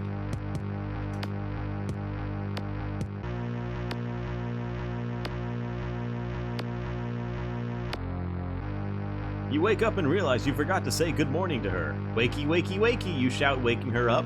She gets startled by your voice. Morning, Susie, she responds back in a sleepy tone. Wakey, wakey, wakey. About to relapse to the tendies. I head outside and get in my car. Where are my tendies?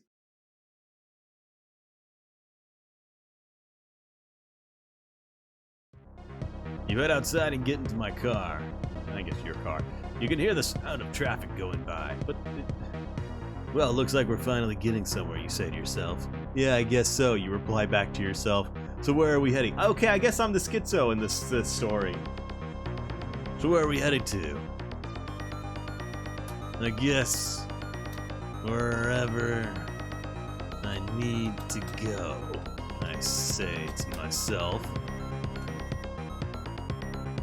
Susie's actually a corpse. Yeah, probably. You say whatever comes to mind while driving. This way you don't have to think about anything or anyone else. What do you mean? You ask yourself. I don't know, just whatever comes to mind, you reply back to yourself. I start singing. Signing? Singing.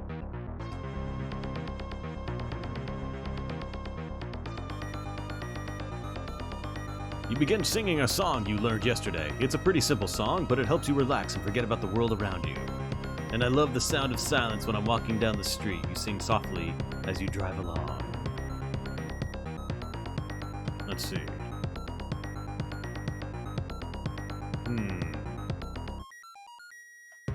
Seduce. Seduce car. You know, actually, let's see what happens. Seduce car.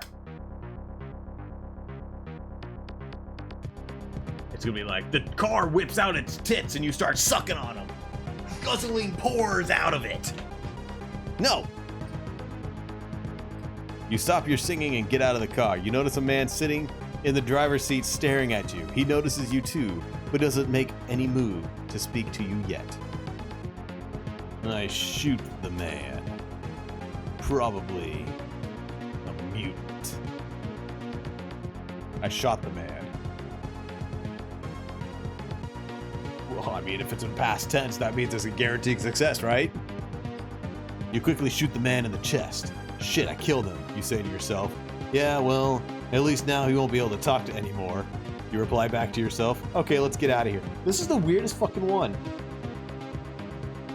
I begin my drive again after looting his car.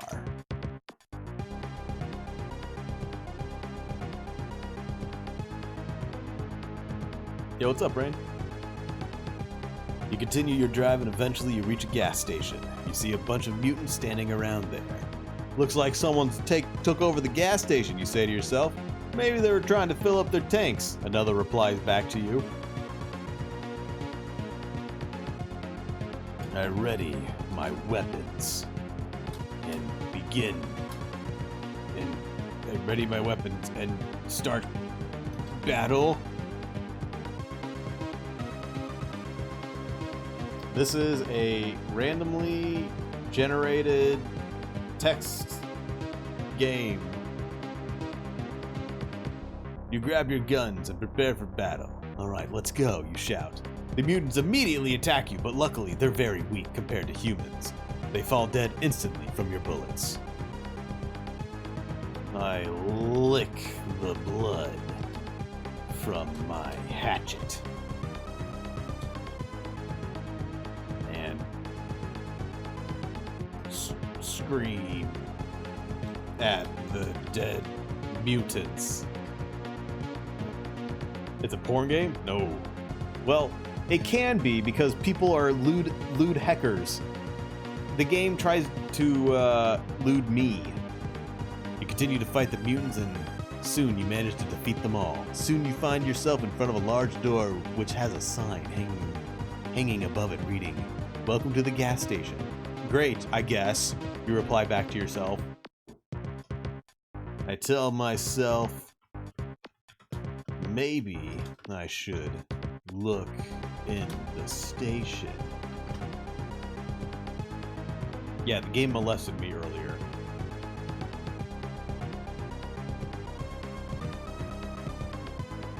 You decide that maybe you should check out the station first. Let's go in, you say to yourself. Sure, why not? You reply back to yourself. What do you want to see? A woman asks back to you. I don't get. Okay, so this story, it's apocalyptic wasteland. I'm driving down the road and apparently I have like 50 voices in my head right now. I want to see a big titty goth girlfriend GF behind this door.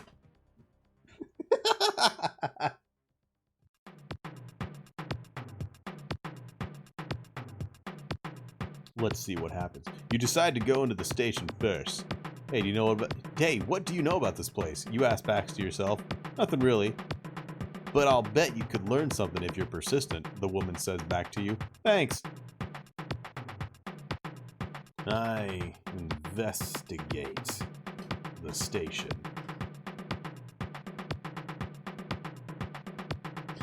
I'm never gonna get that big titty goth girlfriend. What a shame. You walk into the station and see a lot of people working there. There's also a bar on one side of the building, but you don't pay much attention to it since you're focused on finding some place to hide out from the mutants. I mean, I guess these people don't really care about the mutants, right? I shake the illusions from my head.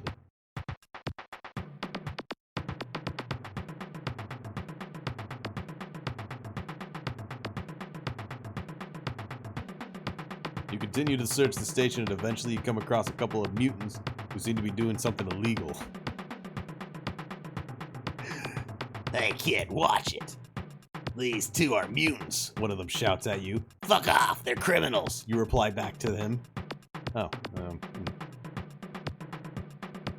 I say, stop right there, criminal scum!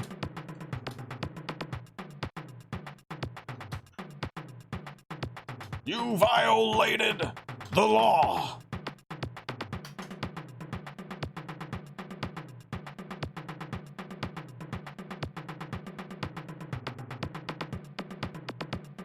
You respond back to the mutant saying, "Stop right there, criminal scum. You violated the law by being here without proper authorization." Ah, fuck it. I was gonna fucking kill you anyway. The mutant says back to you. Alright, teleport behind the mutant and say nothing personal, kid.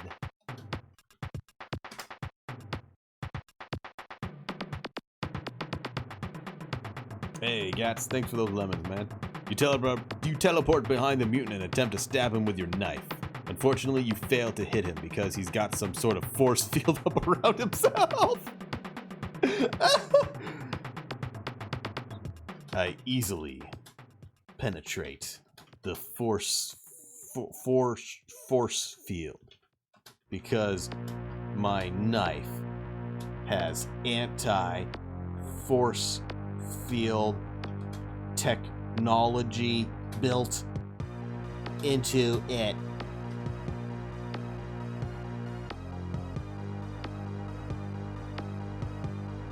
Oh god, I was gonna say I penetrate his ass or something. You successfully penetrate the force field and stab the mutant in the neck. Oh shit, I think I broke my neck, you say to yourself. No wonder why nobody wants to work here anymore. Fuck, I better get out of here before more mutants show up. Loot the place.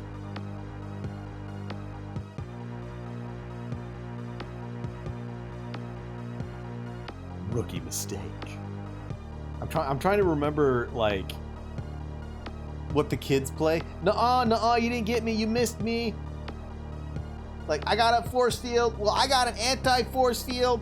You leave the station and go to the nearby store called Gingerbread House. You buy some gingerbread cookies and then eat them. They taste exactly like they did when I ate them last Christmas, you say to yourself. Damn, those must have been expensive. I tell myself, nah, they were free. No one is alive anymore.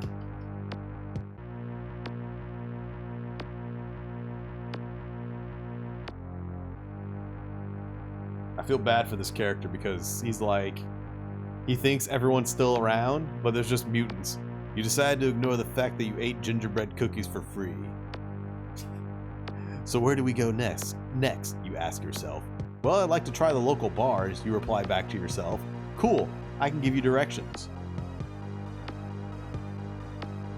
Follow directions given by self.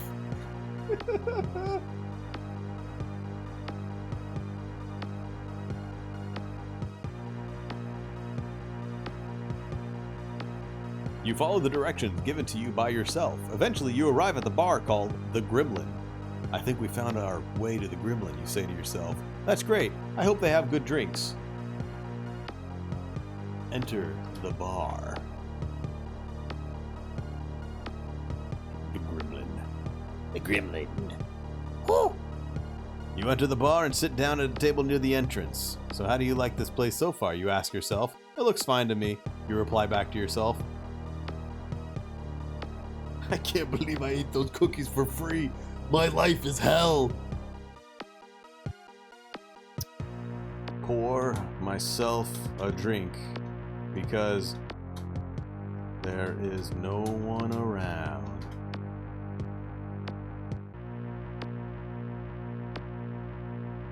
You've become the one NPC in the Apocalypse games that's just constantly talking to themselves. Yeah. That's true. That's true.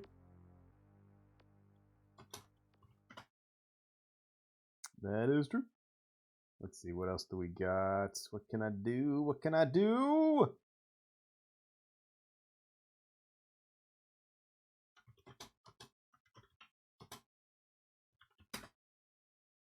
Yeah, let's see. I'm just trying to find some backdrop music.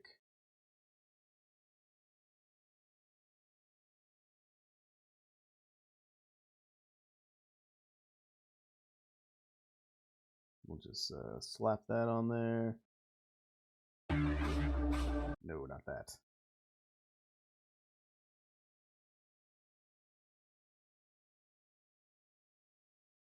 We'll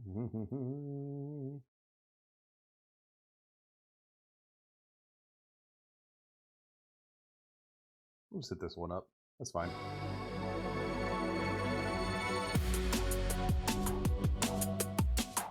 Yeah, that'll work. You pour yourself a drink and enjoy it. This tastes pretty damn good, you say to yourself. Good, thanks. Pour myself another drink and shoot the mutant sneaking up on me.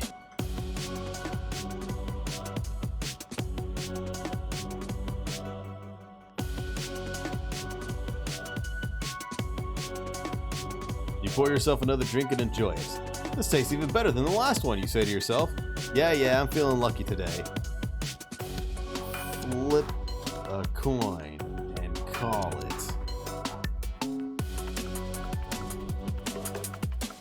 You hope I have a katana? No, I have a hatchet and I guess an anti-force field knife and a gun. You flip a coin and call it. Heads, you say to yourself. Tails, you reply back to yourself. You can never lose.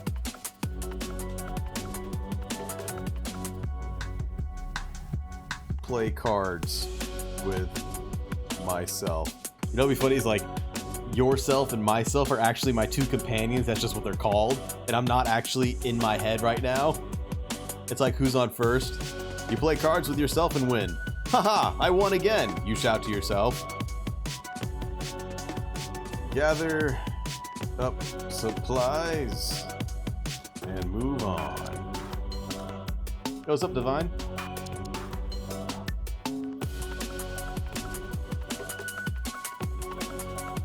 You're confused? Don't worry about it, it's fine. You gather up all the supplies you need and start moving on.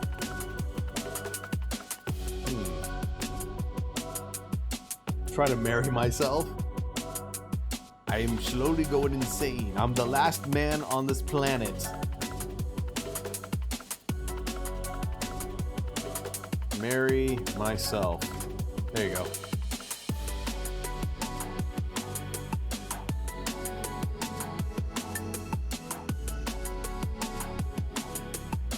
You marry yourself and live happily ever after.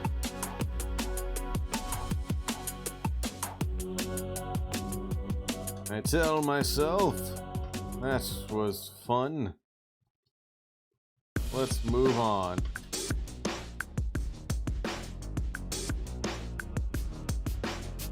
Now call my mom. Yo, I just had a thing with my mom. Like 20 minutes ago, I was screaming at her, telling her I need my tendies. And she was beating me, saying, I'm not gonna let anyone else hurt you, as she was hitting me. And then she stabbed me.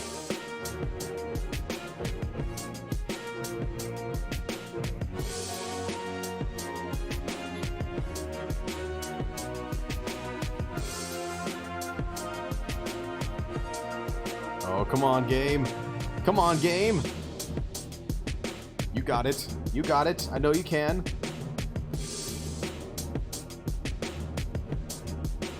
Come on, don't be breaking. Don't be breaking. I think it's breaking. Oh, no. Oh, damn it. Get myself pregnant.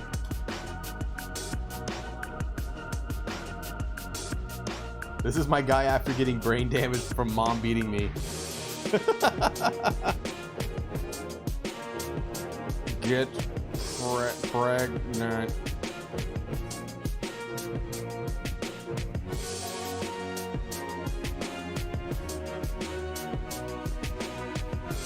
You get pregnant and give birth to a baby boy named John.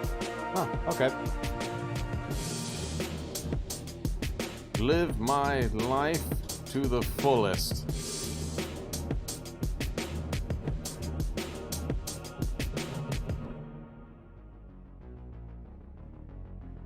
You live your life to the fullest. Oh, thank you.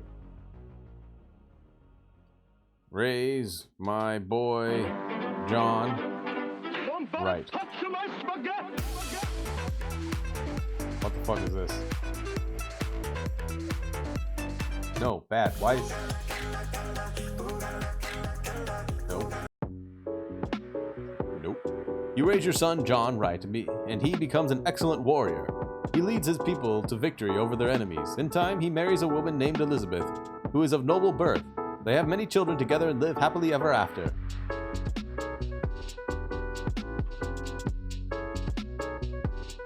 Talk to myself.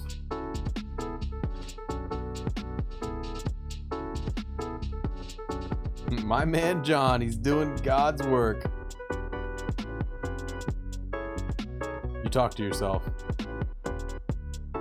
Praise John and his wife Elizabeth.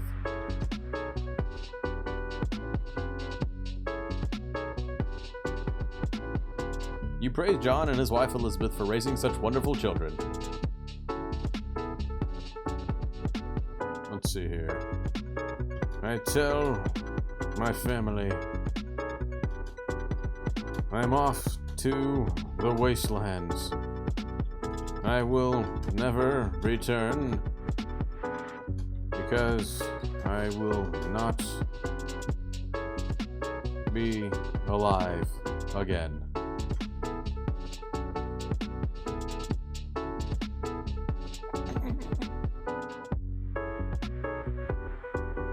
Am I God? No.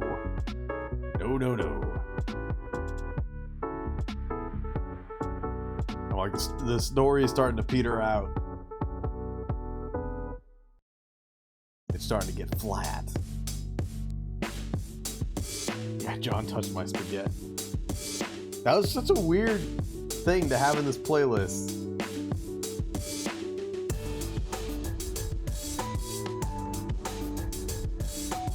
You tell your family that you're going to the wastelands, but you'll come back later.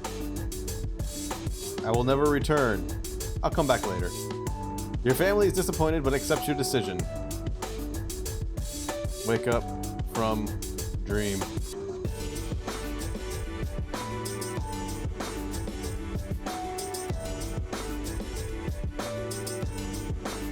You awaken from your dream. Live. Alright, well, the end.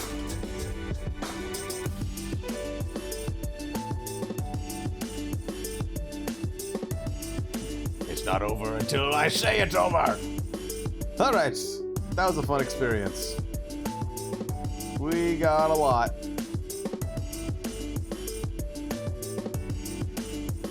That was interesting. I especially liked the weightlifting zombie apocalypse one.